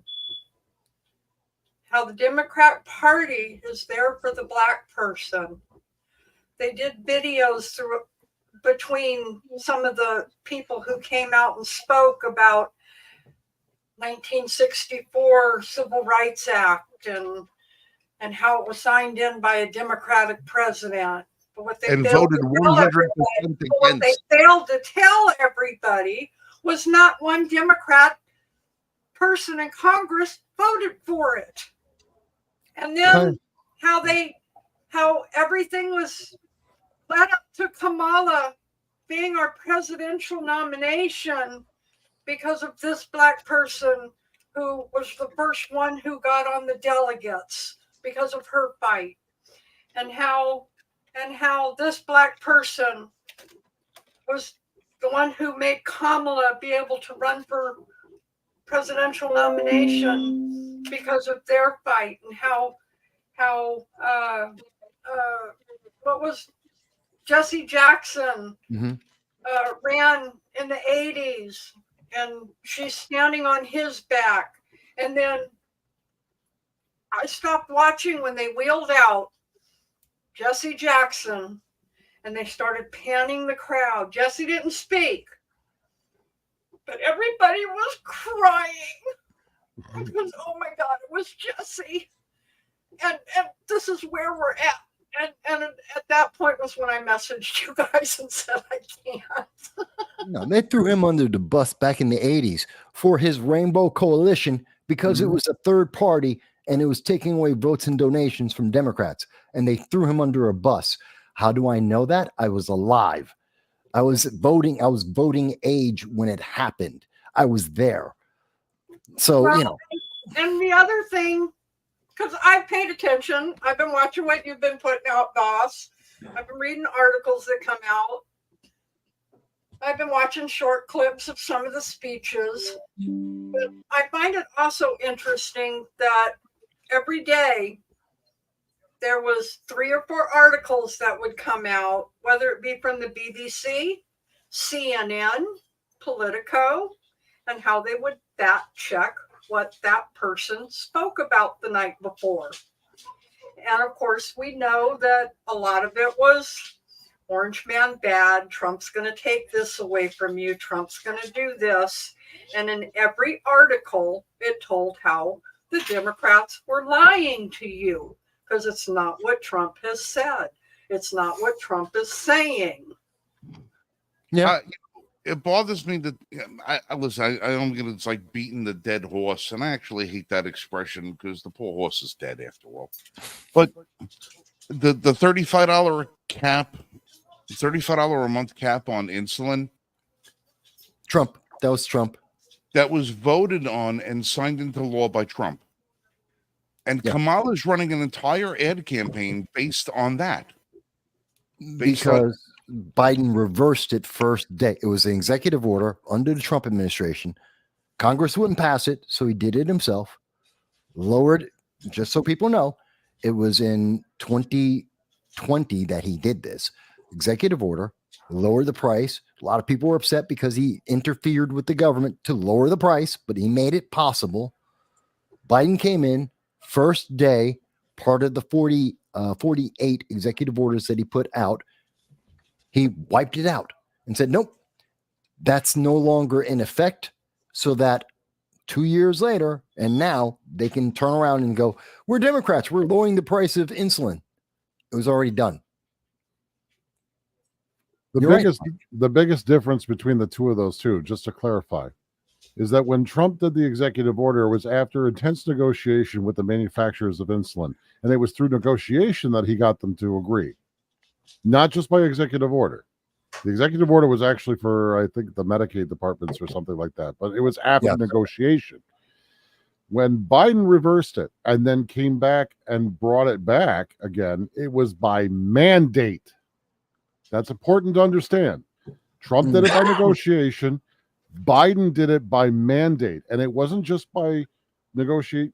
When Trump did it, it was negotiation, and only certain manufacturers agreed to it. And they were the ones that promised or pledged to keep it at $35 for a dose. Well, one of those companies, I believe, Joe Manchin's daughter is the CEO of one of the largest producers of the insulin, and the particular insulin that is produced by the company she's in charge of, the price is still skyrocketed. So if you're a type 1 diabetic, if you're type 1, and you got to take the needle, well, screw you. You're screwed. They wanted to make sure that, if you were going to get poked, it wasn't only from the needle. Right. The second half of that, though, the mandate applied to all manufacturers. When Joe did it, it was everybody. Everybody that manufactures insulin now has to give seniors a $35 dose or whatever it is. So that's the biggest difference between those two as well. And that's something that not a lot of people looked into because it wasn't really well reported, besides the fact that Trump did it first. Oh, speaking of Joe Manchin, 2 weeks ago, he said he might run for president. Have we heard anything? Yeah, well. There's still 70 days. All right. Well, listen, it's 10:33. I'm gonna actually cut out a few minutes early. I just wanted to hit you guys with two things before I go. I met up with an organization this past week while I was out in Knoxville at the GOA Summit. And by the way, I had a great time out there. GOA put on an amazing summit. For the first time that they've actually done this, they hit it out of the park. I mean, it was unbelievable. I mean, to be on a firing line with 300 other people all going full auto at the same time was crazy. Crazy. All right. Happiness is a belt-fed weapon. Yeah. Oh, it was warm. It was warm and smoky. I can tell you that much. Hell yeah. Made a lot of headway. A lot of organizations that listen. When I went there this week, I wasn't going there for the idea of guns. All right. This stuff was secondary on my mind. I wanted to go there and try to establish and reinforce relationships with other organizations that we've worked with in the past to try and help and spread the message of constitutionalism, so that we can get more people into the fold, because it's bad enough that we've got 10 million gun owners in this country that don't vote. We've got a lot more Americans that believe and feel the things that we feel, but they don't know what to do with it. They don't know how to harness their passion, embrace their conservative values, and make a means out of it. So a lot of these organizations that were there, I made established relationships with. One of them is called Purple Heart Homes. This is an organization that helps veterans who sustained injury during combat and their military service to help them with housing needs. And what this company does, what this organization does, is they build tiny homes. And they ship them all around the country to wherever a veteran is in need of housing, and they do it free of charge. And they also help with other needs too. They build ramps for people, access ramps. They widen doorways, do all kinds of stuff. Right. Well, this organization is located in Statesville, North Carolina, an hour from my home. So I will be taking the show on the road in a couple of weeks, and I will be broadcasting directly from their manufacturing facility when we do the show. Nice. And the president of the organization is going to sit in with us on one of the episodes, and he's going to tell people what they do and how our viewers can help. And if they have a veteran that needs assistance, how they can apply to do that, to get the assistance from the organization. That's one of the organizations that we dealt with. That's the first one that we're going to be dealing with. Another organization fulfills fantasy wishes for veterans and first responders to go on hunting and fishing missions around the world, where they bring you, if you're a hunter or a fisherman, or you want to be able to do it and you don't have the physical ability to do it or the financial means to do it, this group will help you and take you on a fishing or hunting expedition wherever they want to go and then do some wild stuff. That's interesting. Yeah, it's a really cool organization, and it's there for veterans and first responders. All right, so I'm actually planning a weekend with them. Ooh. Go out there and do a story where we're going to be doing some deep sea fishing. Oh yeah. Yes, we're going to be going off the coast of North Carolina, and we will be going out there doing some fishing, and we're going to be doing a little bit of hunting. I already told them I don't kill any animals. All my meat comes under plastic. So what we're probably going to do is set up some fake turkeys in the woods and go shoot them, and maybe fill them with tannerite or something like that. I don't know. That would be fantastic. Yes. So just a couple of things. But I just wanted to, before I go, I wanted to thank everybody for showing me so much love and support when I gave my speech at the event this past week. Even though you guys might not have been in the audience, I got a ton of text messages and emails from people and comments, all saying, you're giving me words of encouragement and support, which I really needed, because even though I've told the story in person, I've not done it to an audience that vast or in a space that large, and the butterflies were getting the better of me, so I had to work through it. But it was good, and it worked really, really well, and it meant the difference to me in my ability to present. So thank you for the support. I really do appreciate that. And just to point out hypocrisy, when you have a DNC and they're doing their convention, and they're lamenting in vitro fertilization policies that they claim Donald Trump is going to be curtailing, when he actually helped expand it and expanded child tax credits and made things more easily for parents who were having difficulty conceiving a child or wanting to adopt a child. They did do a lot under the Trump administration to make that a whole lot easier.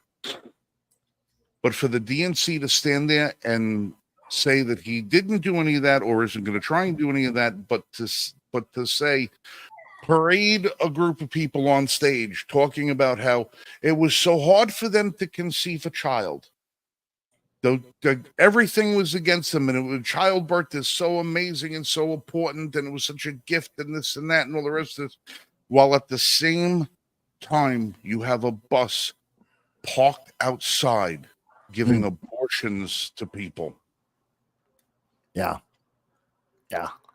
All right. I don't know if you can draw a more contradictory set of policies or ideas or values, or something more ironic, or something more totally frigging evil.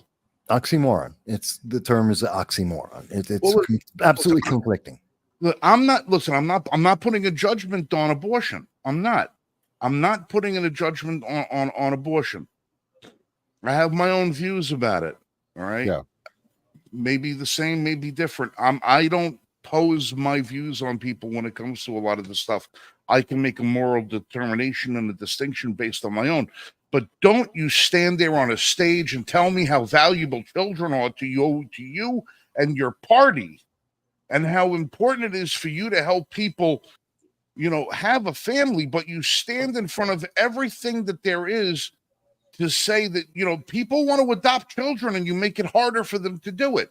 You want to No. codify abortion as a constitutional right. And then on top of it, you're outside with a bus celebrating and cheering, giving free shirts to women standing outside that I had an abortion at the DNC convention 2024. And you celebrate this. You celebrate it.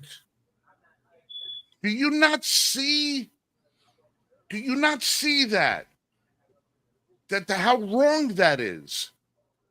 That you're going to bring two things together and put them in the same venue. Put them in the same venue as if it doesn't matter. Now everybody's over there talking about how we can't talk about Tim Walz's son.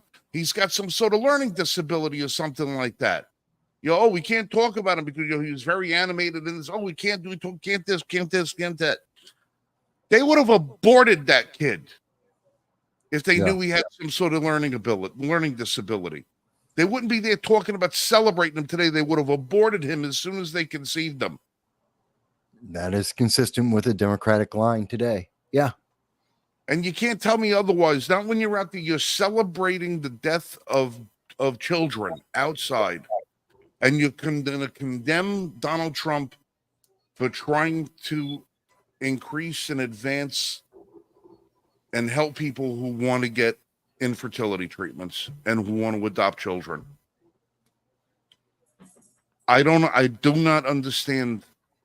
People say, well, you gun people, you're pro-life, but you're pro-death penalty. Well, yeah, well, because one life is innocent, the other one's not. There's an area there. There's an area there where you may have a little room for judgment. Oh, yeah, a guy who killed 14 people in a school. Yeah, maybe we should fry his ass. Maybe that would be justified. Yeah. Somebody who never got an opportunity to take a first breath, maybe we give them that one the benefit of the doubt and say, that one's innocent. I don't know.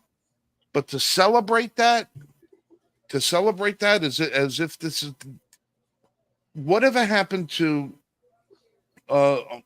rare and necessary, that now you're celebrating it like a fucking party. Yeah. I just ended a life. Yay. What this abortion, listen, for whether you're for it or not or whatever, it's still solemn. It's still the end of a life. No matter how that life was conceived, it's still the end of a life, one way or another. And it's not something that should ever be celebrated. Because no matter how that child was conceived, whether it was unwanted or forced or whatever the case is, it's still a very unfortunate set of circumstances for the mother to have to deal with. However she wants to deal with it. It's something serious. It should not be celebrated. Gloria Steinem standing on the floor with a shirt that says, I had 21 abortions, and cheering about it is not necessarily... How are you instilling a value that life means anything to anybody? Yeah, it is counterproductive to. Yeah, because there is no future if you don't have kids.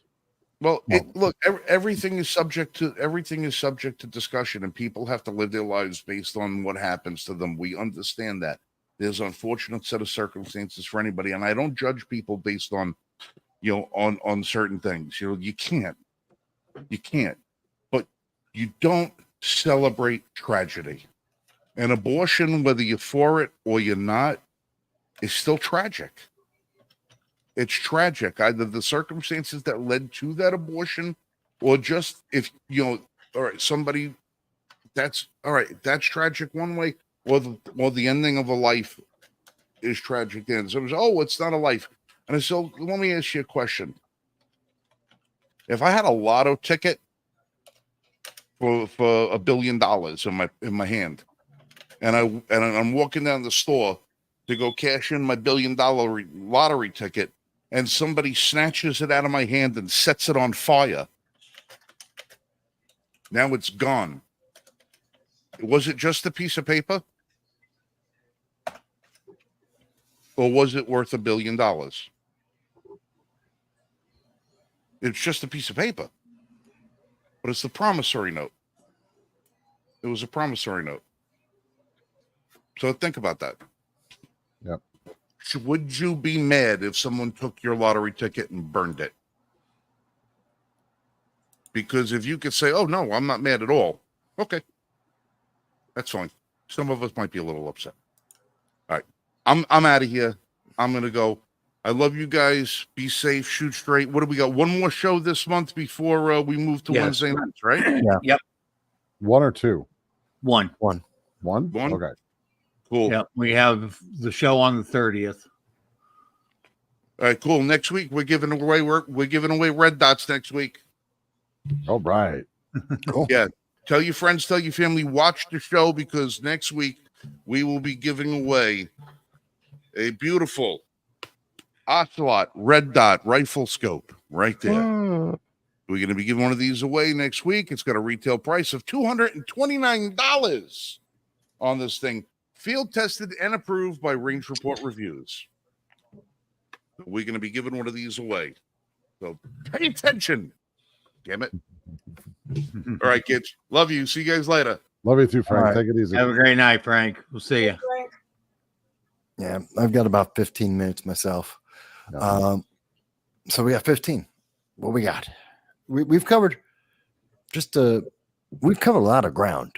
Oh, we have. We've been talking about the 2024 election and several aspects of how it's affecting us. We've been talking about the DNC, maybe the prediction.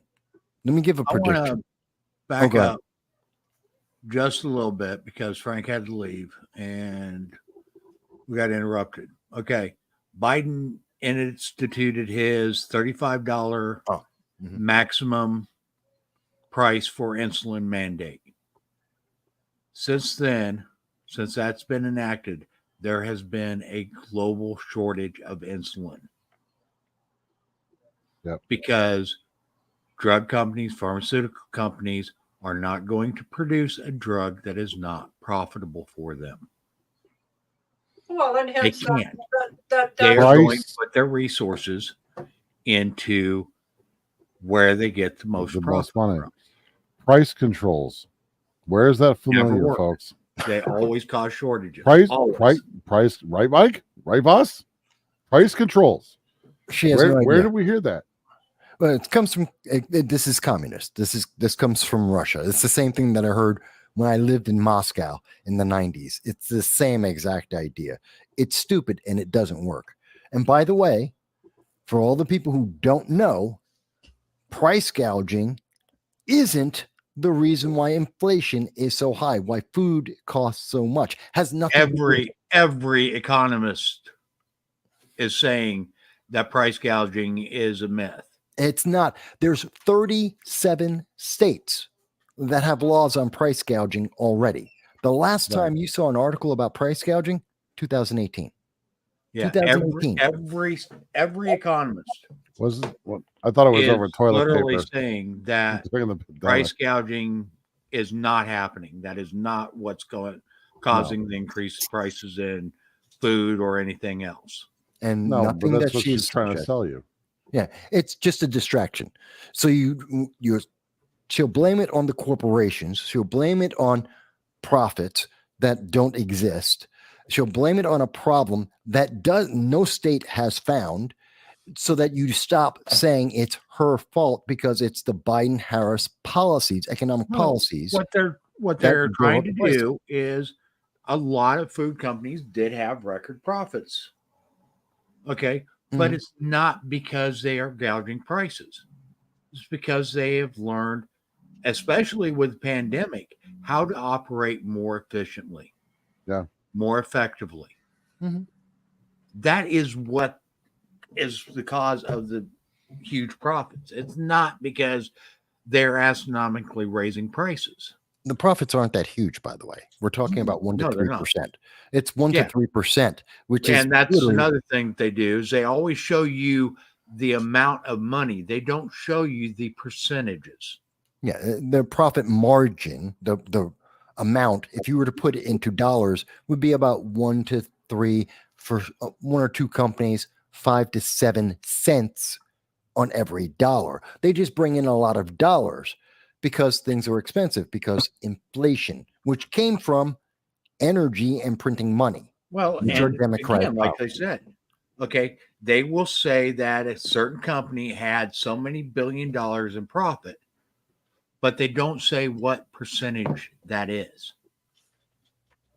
Okay, they say they give you these astronomical dollar amounts of what their profits are, but they don't go beyond that.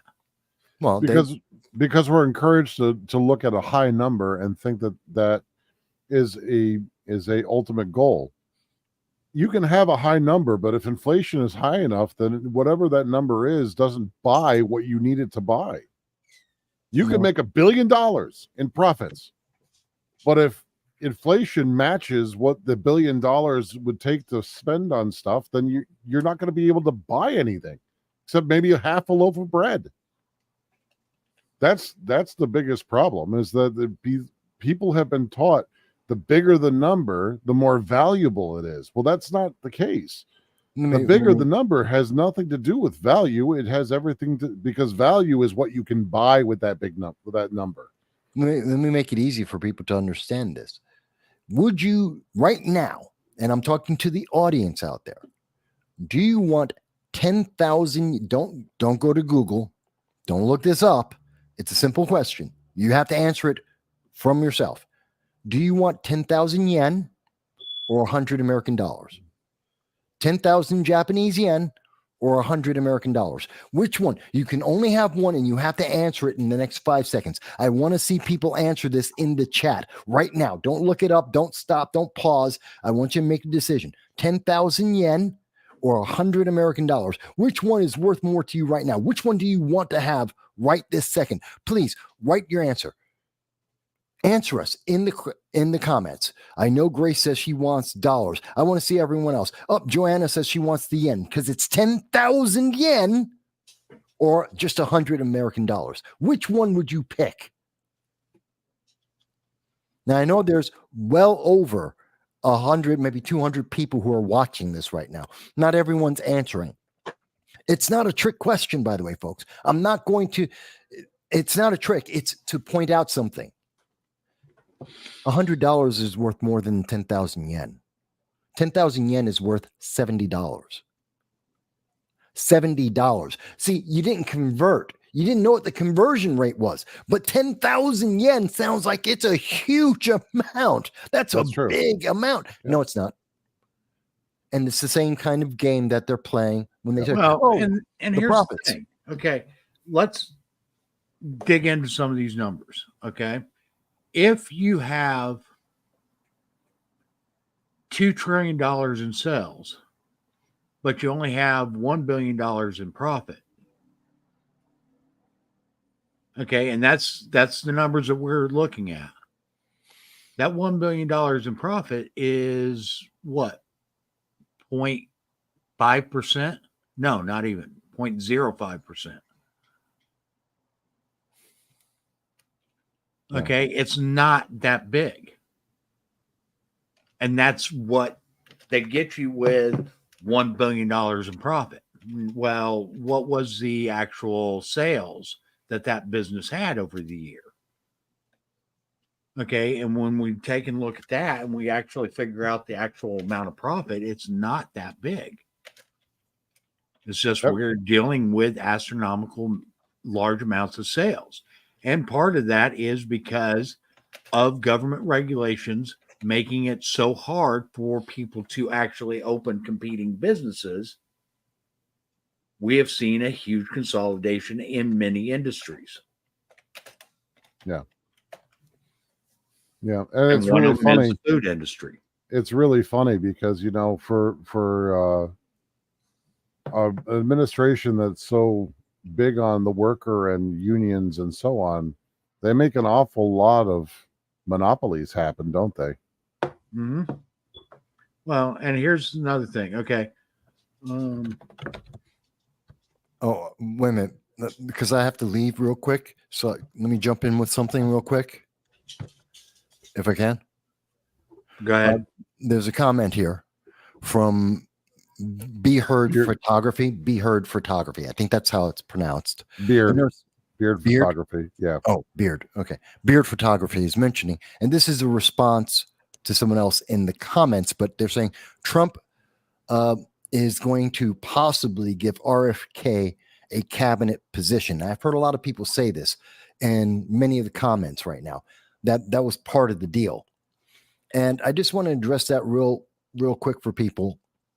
Even if Trump does that, whether it's the CIA or it's in charge of the NIH, doesn't matter what department it could possibly be, doesn't matter. He'll never get that. See, Trump can make the promise and RFK can make the ask, and they'll be like, yes, he's going to be the Secretary of Health and Administration, whatever. Doesn't matter what it is. Not one Democrat will vote for him. The Democrats hate him. They will do anything and everything they can to make sure that he never gets to see any other political position because he helped Orange Man bad, because he didn't help Kamala Harris in part of the lie that Joe Biden is anything but a zombie part-time president, because he didn't commit to the lie, because he didn't push to maintain the power of Democrats right now. He is going to never get anything. It doesn't matter what Trump promised. Doesn't matter what he agreed to. Doesn't matter what they think. I'm not saying it isn't part of a deal. It might be. But the fact is, he'll never actually get that. So, and I think there are enough smart people working with RFK. There are enough smart people that work with Trump. And there's enough smart, and I think RFK and Donald Trump are smart enough. They know this. They know that Democrats will put up a wall and will never vote for him. And he did it anyway. That should tell people something, that he knows he will get stonewalled. They will never approve of him. They will never let him get an actual position of power. And he did it anyway because it's that important to him. I have a question. Go ahead. Yeah. I'm head of the FDA. Is that an appointment that has to be confirmed by the Senate? The FDA? Yes. Yeah. Yes. So that does require a Senate confirmation. Yes. Yes. Huh. Okay. I only ask because the when RFK appeared tonight at the Arizona rally for the Turning Point USA, there was big talk from RFK himself when he got on the stage with Donald Trump, talking about combating the poisons of our food supply, right? The chemicals that we use in it, and so on and so forth. It almost make him sound like he's doing a pitch for the head of the FDA, because he was talking about the whistleblowers that were coming forward about the poison in the food. They were talking about the corruption that happens where the big commercial food suppliers basically control how the FDA regulates the food supply, even though the FDA is supposed to be regulating those same commercial groups. So it almost sounded like he was making a pitch to make the ask of Donald Trump to place him as an appointee as the head of the FDA. Well, he probably was. And that may be something that he wants. It may be the thing that he's hoping to get. Here's the thing, and it's very similar to the question that was asked in the chat. There's rumors that Trump is doing something under the table. And you're going to hear a lot of Democrats say, oh, well, there's collusion. This is illegal. First of all, there is no contract. Second of all, anyone can ask Donald Trump for any position that they want to. And Donald Trump can even agree to anyone saying, yeah, if I get elected, I'll put you up and I'll give you an appointment. That doesn't mean you get appointed. You still have to go through the process. You still have to get approved by Congress. It doesn't matter that he says he wants that. There are certain positions, of course, that, yes, he can just put someone in and they will have that position. There are some of those, but most of the cabinet positions that we're talking about, most of the heads of departments that have real power, that requires congressional approval. So Right. even if he wants to, oh, I'm going to buy influence, let's go with that, which is the argument from Democrats. Oh, he's just buying influence. And that still has to be approved. Congress would still have to agree. What, did he buy all of Congress? Does every member of Congress, including Democrats, going to go along? And it isn't. It isn't the whole of Congress. It's the The Senate. Senate. Right, but Right. I'm using Congress just as a simple simplification.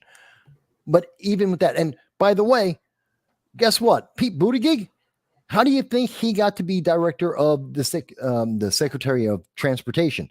It isn't because he wanted to be that. He got out of the race, and he was in the way of Joe Biden. He dropped out, and they made a private deal and said, we'll appoint you to transportation. And Republicans didn't get in line and say no. Sadly, if they knew what would happen at East Palestine and how ineffective he would be, they might have fought against it. But it's not illegal, and it happens all the time. Yeah. That is how Harris got the vice presidency. Is there was an under the table deal.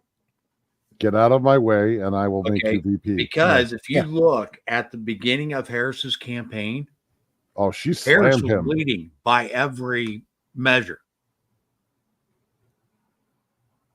Okay, in the early parts of her presidential run, she was leading.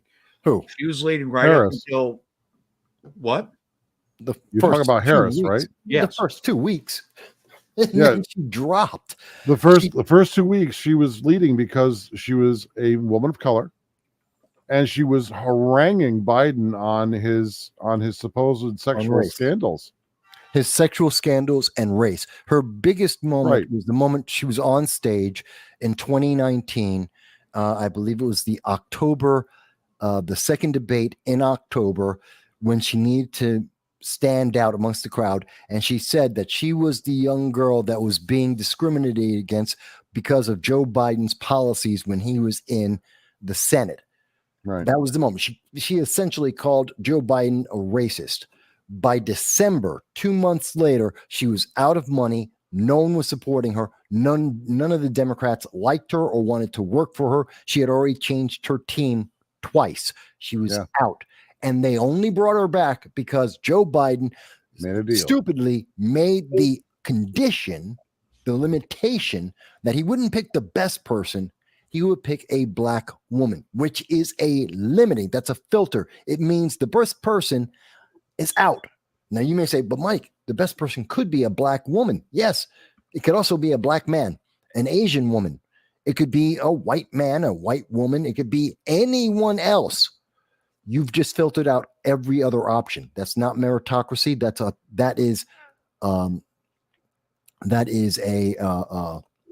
It's a dictatorship, autocracy. Mm-hmm. And it is limiting. She's not the best. By definition, she's not the best. Otherwise, he wouldn't need the filter black woman. She's just the right check boxes. Her entire career is about characteristics and check boxes. That's it. It's insulting to America that she is doing what she has done. She did drop out early. I do agree with that. But like I said, she had the press behind her because a lot of the press were predicting in the beginning for her to win. She had a lot of things going for her. She was able to raise money early on. Then something happened that she wasn't raising funds as quickly. Right. People listen to her. Yeah. Okay. She opened her mouth. Yeah, literally. That's why she hasn't. But also, about the same time that was all going on is when Biden started coming into the race, and Biden knew that he needed to get her out of the race quickly because if she is able to build up much steam, he wasn't going to be able to stand against her because he was the old white male. The very epitome of what they're against. Yeah, there's a lot to that. Let me do this. I've got to jump. If I can, if you guys are still going, I'll jump back in. But I do got to step away for a little bit. So Okay. just letting you know. Yep. Hey, I love everyone. I love it. We're almost at 200 people watching us live on Awesome. Friday night. I really love you guys. The audience is incredible. This is worth talking about. You It know, is. don't let the chat go quiet. Keep talking, folks. And I'll try and get back if I can in time before the show ends. If not, I will see you guys again very, very soon. You take care, Michael. Yeah, I'm gonna let you guys finish up. I got some stuff I gotta go do. Yeah, we're gonna probably be wrapping it up here pretty quick anyway. Yep. All right, I'll talk to you guys later. All right. Have a good night, Jan. If you look at a lot of the early parts of Harris's campaign Right. and the press coverage and so forth, Kamala was slated to be the shoo-in for the Right. Democrats.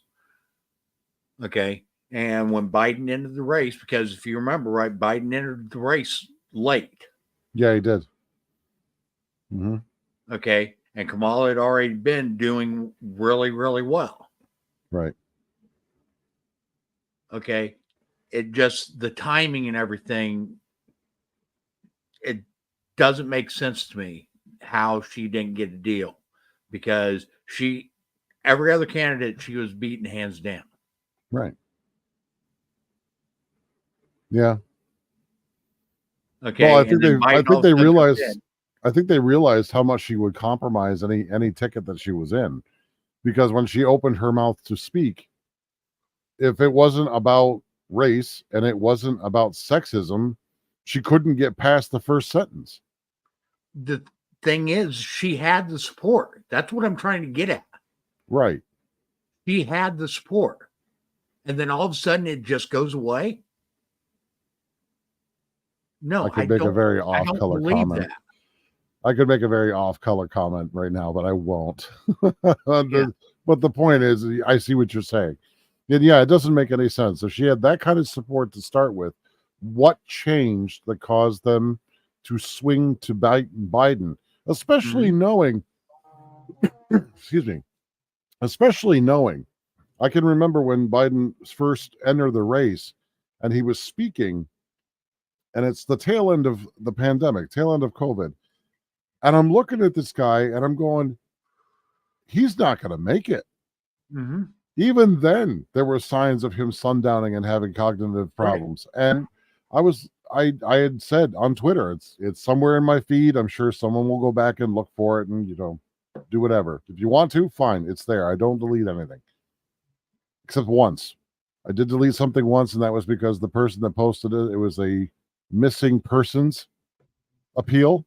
And they found the person, and he said, please take this down. So that's the only thing I've ever deleted from Twitter. And you go back there, and even then, I was like, if anybody else were to do this to an elderly man, it would be elderly abuse. It'd be elder abuse. Don't make him run. But the claim was that she dropped out of the race because she wasn't able to get donations. Okay, yeah, but then where did the money go? That was her claim. So somebody funneled money away from her, because it wasn't that she couldn't get them; she had them. Right. That's so. Where did they go? Early on, she was raising more money than any other candidate in the race. Right. Okay. She was leading in all the polls early on. And then all of a sudden that just changes. All of a sudden, I still say there's a backroom deal. And that's how, okay. And Biden made the comment to set the stage to pick her. Right. Okay. Yeah, I don't know. Be completely wrong, but I don't think I am. I think you're asking the correct questions. I just don't know that we'll ever have the answer. Oh, I know we won't. Okay, because those backroom deals we never find out about. Yeah. Okay, and this has happened all the way throughout history. Okay, with the exception of some of the first elections. Right. Okay, throughout history, there's been deals made. Okay, you drop out of the race, I'll give you this cabinet position. I'll give Yeah. you this position. I'll give you that position. Anything political. Right. Anything political has a backroom deal attached to it. Mhm. Even something as big as the Emancipation Proclamation. Yeah. Like there's a huge list of people that Lincoln had to try and get and sway in order to secure the votes needed to create the what was it, the 13th Amendment? 14th? 13th was for 13th. Yeah, blacks get the vote. Yeah. So Or I mean emancipation of slavery. But yeah. So I mean there was a huge number of representatives that he had to sway with Well, the special thing is, favors. there's a lot more on that than you realize. There was a lot more support for emancipation already. Okay. Lincoln really wasn't the person pushing that. Lincoln was the catalyst when he did it for war purposes only. Right. Lincoln really didn't, if you actually read the histories on that and so forth, Okay. Lincoln didn't think he had any constitutional authority to do anything about the slaves. Well, yeah. And was very dead set against doing anything. He didn't think the federal government had any authority to. I think He actually used the war to give himself that authority. Yeah. Okay. Emancipation was already a huge movement, and it had been since the beginning of the founding of this country, which Right. a lot of people don't realize and don't understand. Well, de Tocqueville pointed it out. Okay. Well, today they tried with their revisionist history and stuff, they're trying to say that that wasn't the case when that's completely wrong. Yeah. Okay. In fact, one of the biggest slave states, which changed later, but when it was under a British colony, the state of Virginia actually tried to get away from slavery. They didn't abolish it if you were already an owner, but didn't they try to stop any new shipments? Wasn't that how they were trying to do it? Virginia tried to completely abolish it, and Britain came in and said, "No, you're not going to." Okay, and that was probably a century before the Revolution. Yeah. Okay, and that's a tale that nobody wants out there. Okay, if you try searching for that, you will not find it.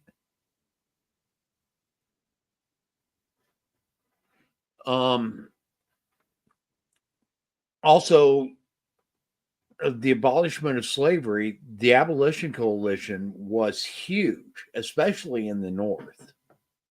And it was actually going through and starting to pick up steam in the South. There was a lot of anti-slavery people in the South that a lot of people don't understand either.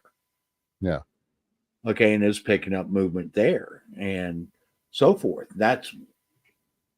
But it was picking up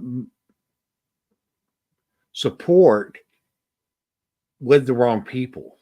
Yeah. In the South. And that's why we ended up seeing the states' rights and so forth, because a lot of the legislation and so forth believed that their economy was so ingrained with slavery that they couldn't afford to get rid of it. Right. Well, Okay, I know from reading reading from many of the accounts of some of the more famous generals from the South in that period. They talk of abolition, but they talk about abolition on the South's own cultural timeline. They were going to eventually get rid of it. That a lot of what I got from it was that a lot of them were going to get rid of it. It's just they were going to do it in their own good time. They weren't gonna just willy-nilly say, "Hey, you all are free," and then, let them go about their business. The freed slaves. They wouldn't just do that. Some of them actually felt that was an injustice. I can't remember which one. It wasn't Jackson. It was oh God, what was his name? He was one of the generals of the Confederacy, but he was a very devout Christian, like of the evangelist type, maybe Baptist if they had the Baptist at the time, but he believed in taking his slaves and teaching them the Bible, and from the Bible, reading, writing, business at some level. And eventually he saw that education as their means of gaining their emancipation from their slavery. So, but when he was asked about it, would you be able to free them today? He's like, no, they're not ready yet. If I were to do that today, they would likely starve. So, I mean, there was still, yeah. So there it is. Did it? Mm-hmm. Huh. So this is prior to the Revolution. Virginia tried to abolish slaves, and Britain vetoed it. Didn't Britain say they ended slavery in like 1850 or something like that, or was it 1580? Okay. Maybe I'm getting the numbers mixed up. Yeah.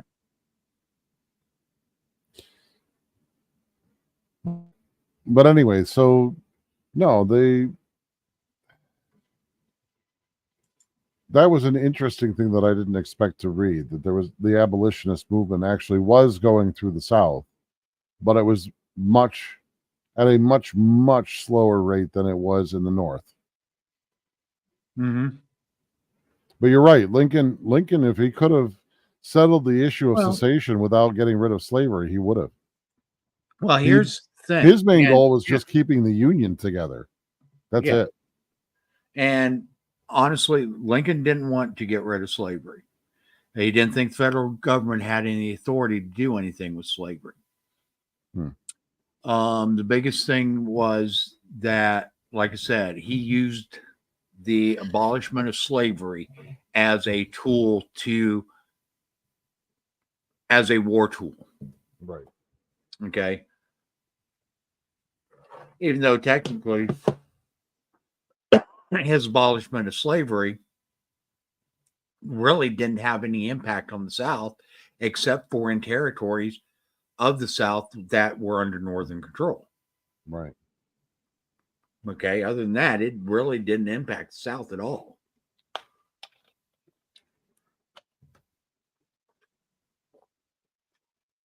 My jug is bigger than yours. Okay, but those are stories out of the slavery debate that people do not hear. Yeah. Because it's contrary and counter to the narrative that we're being fed. Yeah. Okay. Speaking of narratives of being fed, to go back to something a little bit earlier when we were talking about illegal immigrants, many of them are single men that entered this country. Mm-hmm. Right. Most of them are actually illegal immigration. Mm-hmm. Many times is a version of slavery. Yes. Okay. Because a lot of these people are enslaved to cartels. Yep. As their means of getting up here to begin with. So a lot of that money that goes back via Western Union doesn't necessarily go to families. It goes to cartels. Yeah. Okay. That's one thing. Another thing that ends up happening is they, like I said, they are enslaved to the cartels for coming up here. That's a lot of the women that do end up coming up here end up in the sex trades. The women and the children. Mm-hmm. And I was actually going to touch on that when we were talking about it, because the number of children that have been lost in this country, right, they're gone. Government doesn't know where they are. In fact, government facilitated their disappearance in many of these cases. and they just don't know where they've gone off to. And a lot of them have gone off to people that we can neither confirm nor deny if they're part of the cartels or not. But we do know that when they do pop back up, most of the time it's because they're either been horrendously abused or they're dead. So, I mean, there is no really harnessing these people for any kind of constructive benefit, either for the nation itself or for them.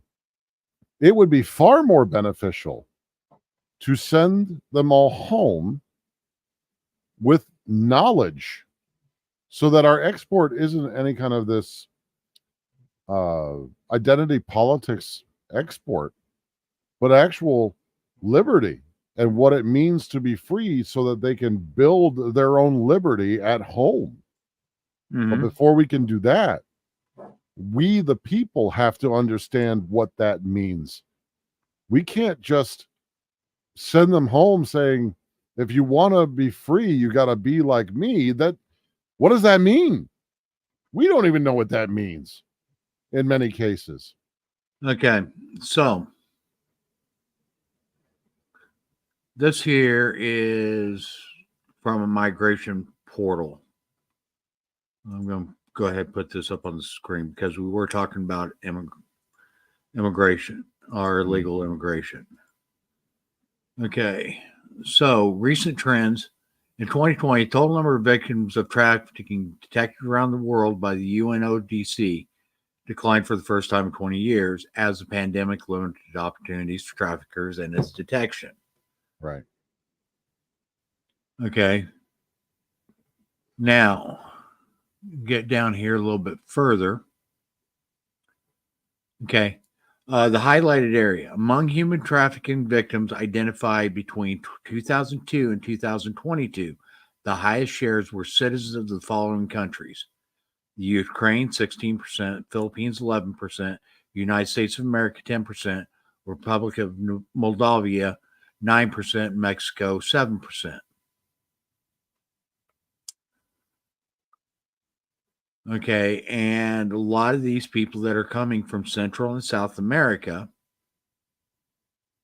are literally slaves to the cartels. Yeah. Okay, And especially if they are minors or women. And that's something that was shown in congressional hearings. Like when they were showing the wristbands that identified them for the cartels. Right. And there was an expose done by James O'Keefe. And no matter what you think of the guy, his undercover journalism does get results. And one of the things he found with some of the whistleblowers that were coming forward is that as they were processing these people, they were handing them off to individuals inside of this country that they had no way to vet. They didn't have any kind of documentation. They were just given directions to hand off these people to these other people that were supposedly legitimate, and then they never heard from them again. Well, and the voice of freedom. What? No, that wasn't it. I'm trying to think of the name. There was a movie that came out, highly controversial. Oh, is that one of the Angel Studios films? May have been. The one about child trafficking? Yes. Okay, that was good Lord. Sound of Freedom? So, yeah, I think so.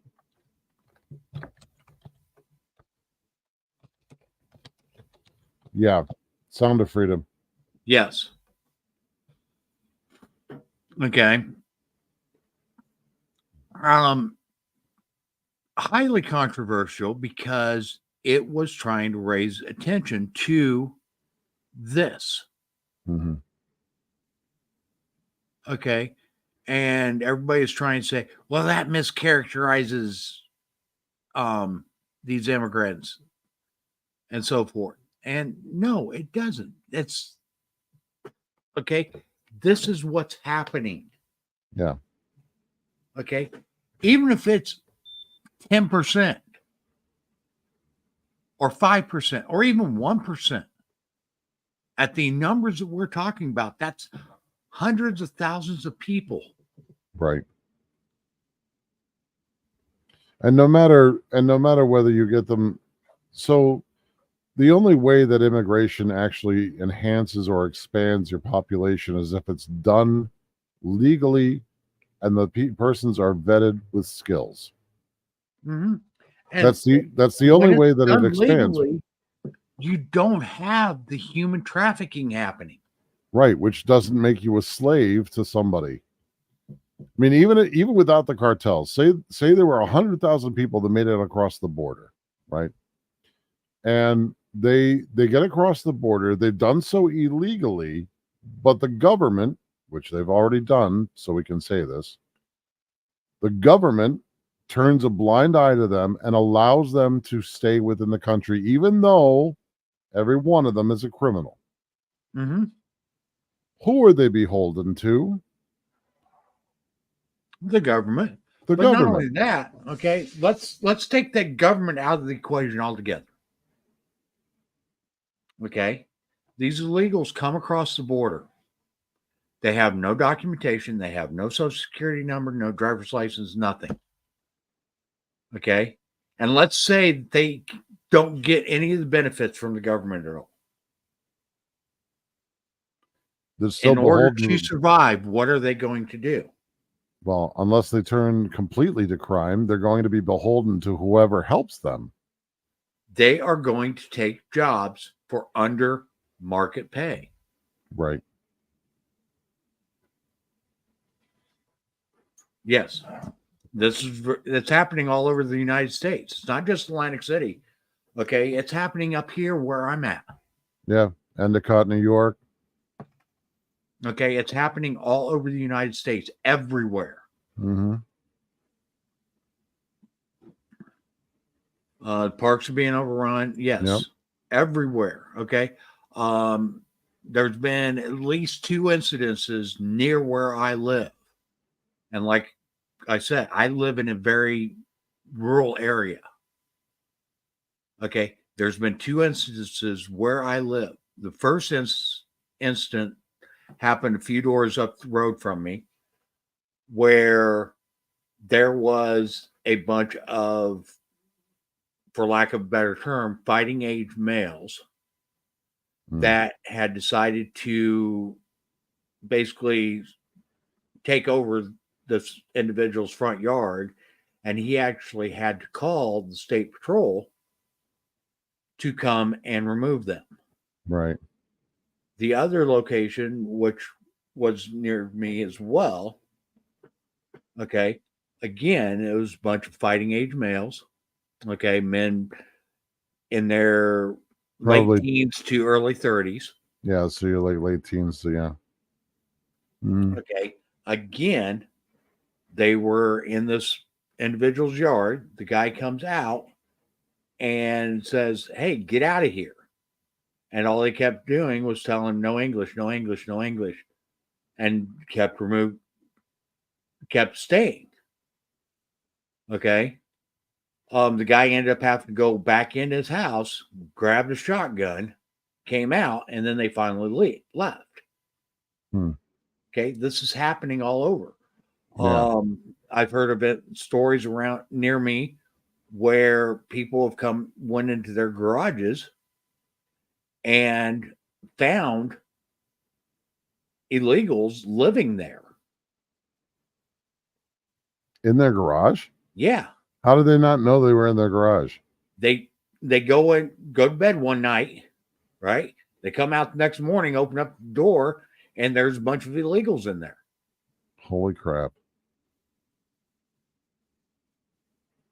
Okay, these are stories that are happening all over the country. And what makes it worse is that we know that the government facilitated the transport here. They don't hide it. Mm-hmm. Biden admitted right off the bat that he flew a bunch of them in here. multiple times. And if Okay, they and cross the southern this border, is- they bust them and they bust them, they railroaded them, and they brought them in by plane. Right. And it isn't just people from Central and South America. No, there's These are people from the Middle East. These are people from Asian countries, Asia. They're coming from all over the world. Okay. And the thing is, they have to do something in order to get here. Yeah. Okay. They aren't saving money to pay for this trip. No. Okay. So what are they trading? What are they giving up in order to get here? Because it's not an inexpensive trip. A lifetime of servitude. Well, that's probably what it amounts to. Indentured servitude of sorts. It is. And actually it's not even indentured servitude. It's worse because at least indentured servitude, there was an ending point. Right. This is outright enslavement. Yeah. Okay. No, it's horrible. In a way, this is what the Democrats are wanting more of. Yeah. Okay. Yeah. And I'm just saying, in a way, that it's terrible for the people to make that decision for themselves.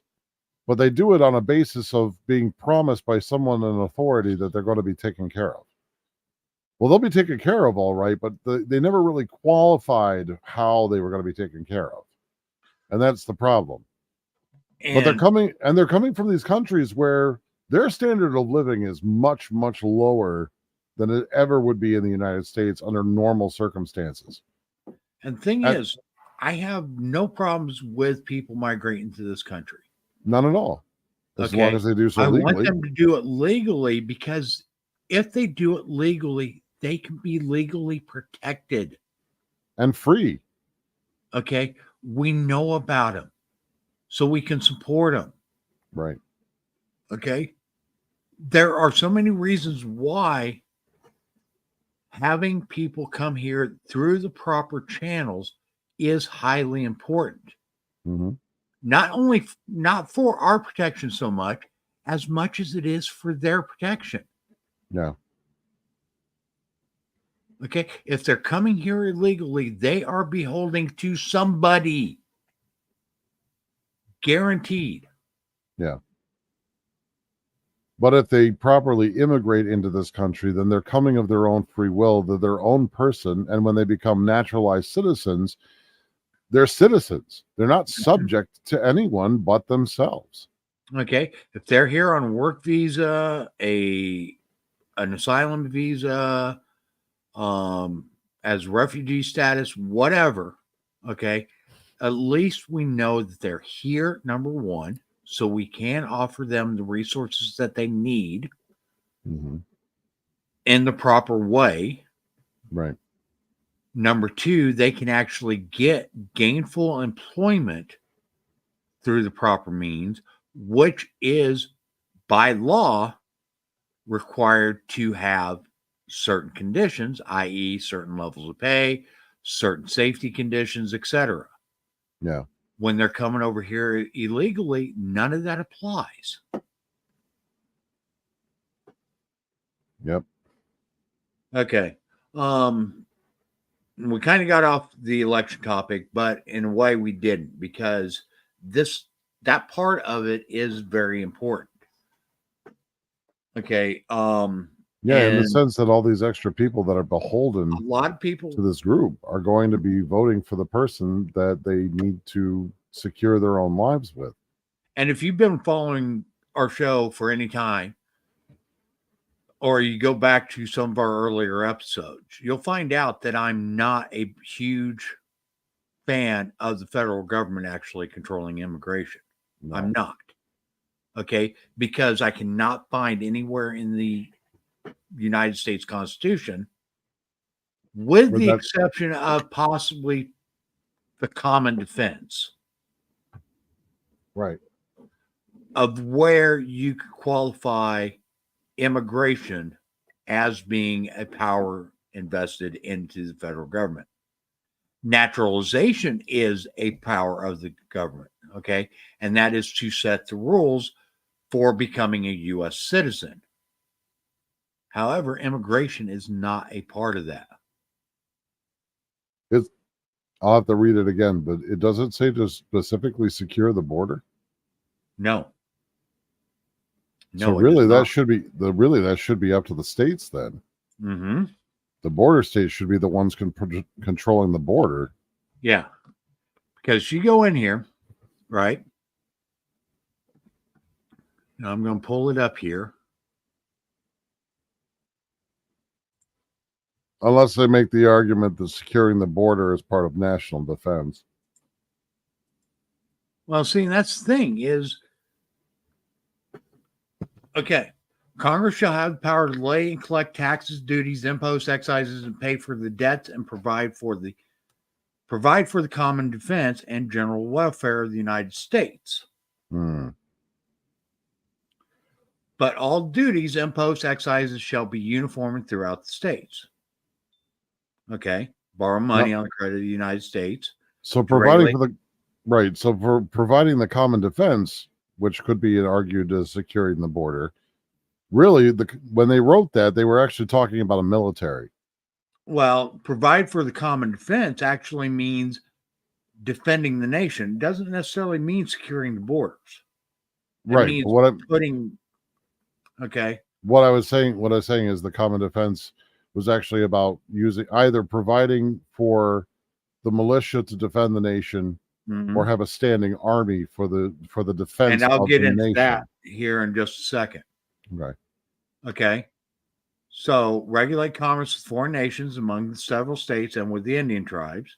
Mm-hmm. So right here is the clause that one of the clauses I'm particularly concerned about. Okay. To establish a uniform rule of naturalization and uniform laws on the subject of bankruptcies throughout the United States. Okay. Nowhere in that clause does it say anything about immigration. Okay. To coin money and regulate the value thereof, to provide punishment for counterfeiting of the securities and current coin of the United States, to establish post roads and post offices post road, to promote the progress of science. And we'll have to get into a discussion on that one of these nights, because there's a lot of things there that are misinterpreted. To promote the progress of science and useful arts by securing limited times to authors and inventors the exclusive right to their respective writings and discoveries. Tribunals for inferior constitute tribunals inferior to the Supreme Court. Define and punish piracies, felonies committed on the high sea, and offenses against the law of nations. Declare war, blah, blah, blah. Okay. So right here, to provide for calling forth the militia and executing the laws of the Union, suppress insurrections, and repel invasions. Right. Okay. To provide for organizing, arming, disciplining the militia, and for governing such part of them as may be employed in the service of the United States, reserving to the states respectively the appointment of officers and the authority and training of the militia according to the discipline prescribed by Congress. Okay. Oh, right here. To declare war, grant letters of marque and reprisal, and make the rules concerning capture on land and water. To raise and support armies, but no appropriation of money to that use shall be for a longer term than 2 years. To provide and maintain a navy. To make the rules for governing the regulations of the land and naval forces. Right. Okay. So every 2 years, Congress is vote to keep the Army, Air Force, Marine Corps is part of the Navy, so they don't qualify because Navy's ongoing. Right. Okay. So Space Force, which is the new one. Yeah. The Army and the Air Force. And even actually the Coast Guard. Okay. Are to be approved every 2 years. Hmm. Okay. That was our hedge against standing armies. Right. They did not want armies to be, okay, the money appropriated for them wasn't supposed to be ongoing. Right. Okay. The only defensive force that we were supposed to have was a navy, as is right here, to provide and maintain a navy. Yeah. Okay. Well, Our that's internal because defenses was supposed to be the militia. militia. Yeah. Mm-hmm. And that's Okay. all of us. Right. That just to be clear, that's not the National Guard. That's all of us. That's No. the citizenry of the Right. United States, which is why, in order to maintain a free state, the right of a person, the right of the people to bear arms shall not be infringed, because we the people make up the militia that maintains a free state or a state of freedom. Mm-hmm. And that's one of the reasons why we really weren't supposed to have standing armies, was because the militia was supposed to be there.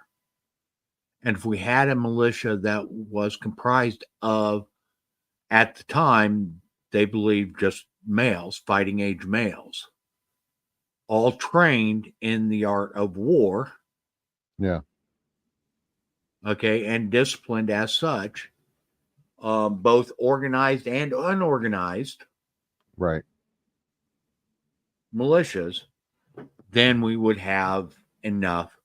And then if we had to be engaged elsewhere, we could call forth that militia and turn it into a standing army. Right. And the thing is if we turn that into a standing army as members of the militia, when whatever needed to be taken care of was done, that militia could then go back to their lives. Right. And they would be dismissed. Mm-hmm. And to help maybe the audience get a kind of a glimpse of what that might be like. Imagine if every one of us were special forces, because during the Revolutionary period, they understood that, especially, if you've ever seen the movie The Patriot, for example, and you see them hiding behind trees and taking out the officers, they understood even then that guerrilla warfare was very useful against large standing armies. So the militia would be trained in both standard tactics and guerrilla tactics, and we would be able to be flexible accordingly. And that would be every single one of us. And here's the other thing, okay? Eric Swalwell and his little quip about, well, what are they going to do? Mm-hmm. Stand up against a nuke? When he was talking about gun control. So you're admitting that you're going to drop nukes on your own people. That's okay. Good. Mm-hmm. Biden said, well, in order to defend yourself against the United States military, you have to have an F-15. The Taliban would like to disagree with you. Okay, well, here's the thing, right? That's why we had that one clause in the Constitution. Right. That was a hedge against standing armies, was because our government, to keep our government from becoming so militarily powerful over the citizens that we couldn't stand against them. Right. That's why the Second Amendment was put in place. And the Second Amendment applies to all armaments. Mm-hmm. All of them. If anything that the government can use, you can use. That was the purpose of the Second Amendment. Now, the restriction comes from ability. Are you financially able to maintain an ICBM? That is one. Number two, are you competent enough to be able to maintain an ICBM? Right. See, so it all comes down to ability. It doesn't come down to government regulation. That's why when these anti-gun proponents are like, oh, well, you keep leaving out well-regulated. Well, well regulated didn't mean legislated. Well regulated meant that your unit, your militia, Well, had to be well regulated actually meant in good working order. Right. Yes. That's correct. Okay. And part of that good working order was training. Yep. Okay. Training, It didn't supply. mean that you had to be trained in how a firearm operated. Yep. Okay. And it wasn't necessarily meant that you had to take government training to learn that. No. It was advised. No, actually, But they back expected. then, everybody knew gun safety. Yeah, and honestly, I think the expectation was that these guys had just fought a war, and they knew the importance of being able to fight to protect their own. So, if you were going to get any training, it was going to be from the guys that fought in the French and Indian War. It was from the guys that fought in the Revolutionary War. You were going to learn to fight later on from those that fought in the Union and Confederate armies. So the idea is that generationally, each subsequent generation gets taught how to fight in a war. All of us. Exactly. Every one of us. And at some point, even women would be taught how to fight. Because women ended up on the frontier. There wasn't always a man around. If you go back through history and you take a look you can even search the internet. Go ahead, go search the internet after the show is over. Just don't worry, we won't keep you long. But if you go and you take a look and you see how many women there are that model with a rifle, it's not because they're just standing there looking cute trying to sell the rifle. They actually used them. Women were empowered to protect themselves from the very beginning, because there was never a guarantee that a man would always be around. Well, so this idea that men and women have been at odds for eons is actually a very modern concept. It's not something that was held early on. But here's the thing, honestly. Okay. Women were just as capable of defending themselves with firearms as men were, because they had to be. Because when the men were out fighting the war, the women had to be able to defend the household. Yep. Okay, and that was the thinking. Okay, women and children both. And when we had the frontier, we had the frontier expansion, when the patriarch, okay, and I really hate using that term, but when the man of the house would go out on hunting expeditions to get food for the family, the women and children, wife and mother and children, had to be capable of defending themselves against attack from Indian tribes, or from predators, or from whatever, and not only that, outlaws. Yeah. So you have children that are of age enough to hold up and we're not talking anything small either. We're talking like Kentucky muzzle loaders, right? We're talking not cap and ball at this point in time. Largely it was still flintlock. So you're looking at these really heavy, 12-pound, 13-pound rifles, that are long, they're unwieldy, and you're talking 6-year-olds that are able to competently load, competently aim, and competently fire and hit their target. And you say, well, we're in modern age now, we don't need that. I beg to differ. Look at the increase and rise of home invasions. Look around. Okay, we still have criminal elements. And honestly, if we were a better armed society, we wouldn't have a lot of the inner city gang problems that we have today. Because I'll be inner frank. city gangs grew out of a need of protecting a community. Right. And let's be Well, frank. the community can defend itself. A house can defend itself. Then you don't need a gang to defend the community. Right. Because when you get a gang defending the community, they want something in return. They'll want immunity because they're going to commit atrocities in your name for that protection. Yep. But And they're not going to want only it, that, and they're they going to want want immunity for it. loyalty. Yep. Okay. And they also exploit. Right. You know, maybe next time I won't be here, and then, you know, terrible things will happen to you. Right? Mm-hmm. But if you're trained and you defend yourself, that goes away. And let's be frank, and I think Frank would agree with me if he were here. You have the training, you have the ability, and you put the threat in the ground, it's not a threat anymore.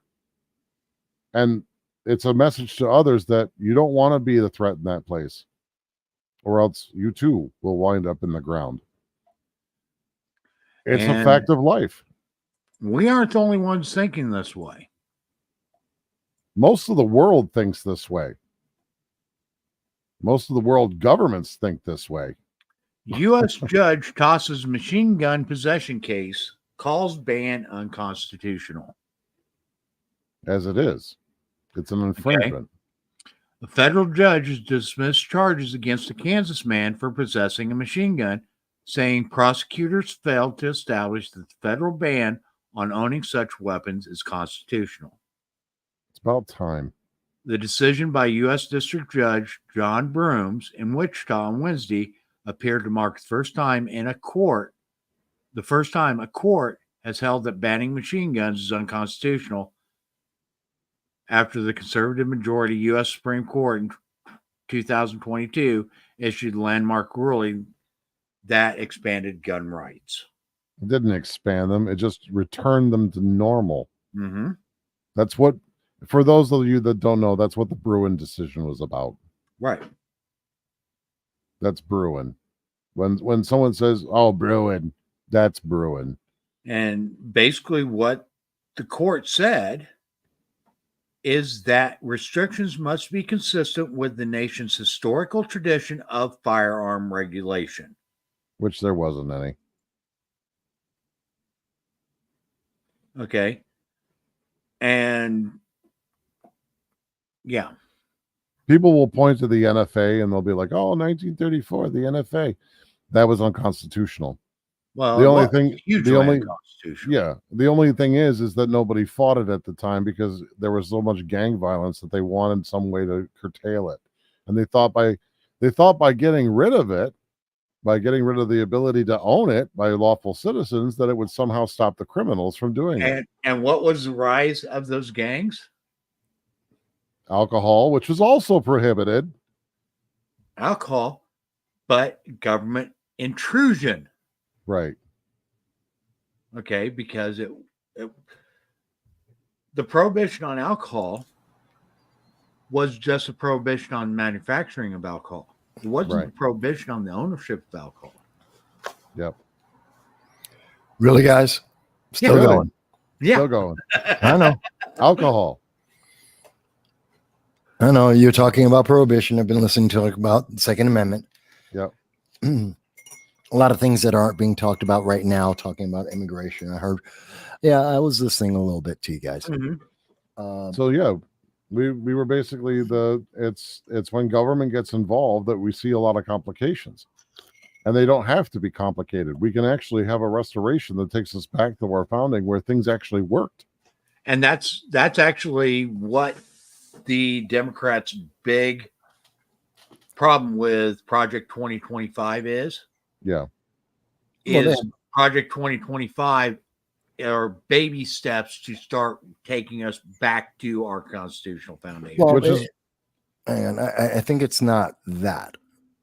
I think their problem with it is it breaks the indoctrination cycle that they've been putting into the education system. Something else that they absolutely demand has to be there. Oh yeah.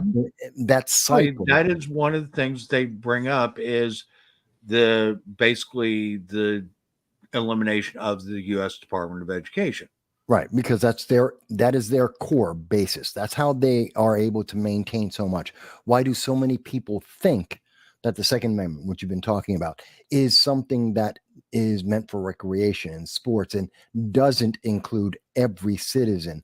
It's because they've been taught that way. Why is it that we see people who think that open borders is a right, that there are no borders, anyone can come in? Because they were taught that way. It's not. It's not in any documentation. Every country in the world has regulations on immigration, on having borders. There's 110, 120 countries in the world that have walls already in existence, including in Mexico. They have walls. So it's not unusual or uncommon. It's actually the norm. There's only about 140 countries in the world. So almost every country does this. Yeah. It's because of the indoctrination cycle. Mhm. And anything that interrupts that indoctrination cycle, that teaches individuals to be individuals, to not be check boxes, not to just bow down and comply and obey, then they have an issue with that, because their entire organization is built on the idea of comply and obey. And no greater example of that is what we have just seen in the last 45 days. Yeah. Right. They kicked out Biden, who was duly put in place by the rank and file American citizens of the Democratic Party. They got rid of Biden because they lied, and they hid that lie from us. And they installed someone else and told their rank and file, just comply, just like you've been taught. Yeah, Just because they accept. hid that Biden's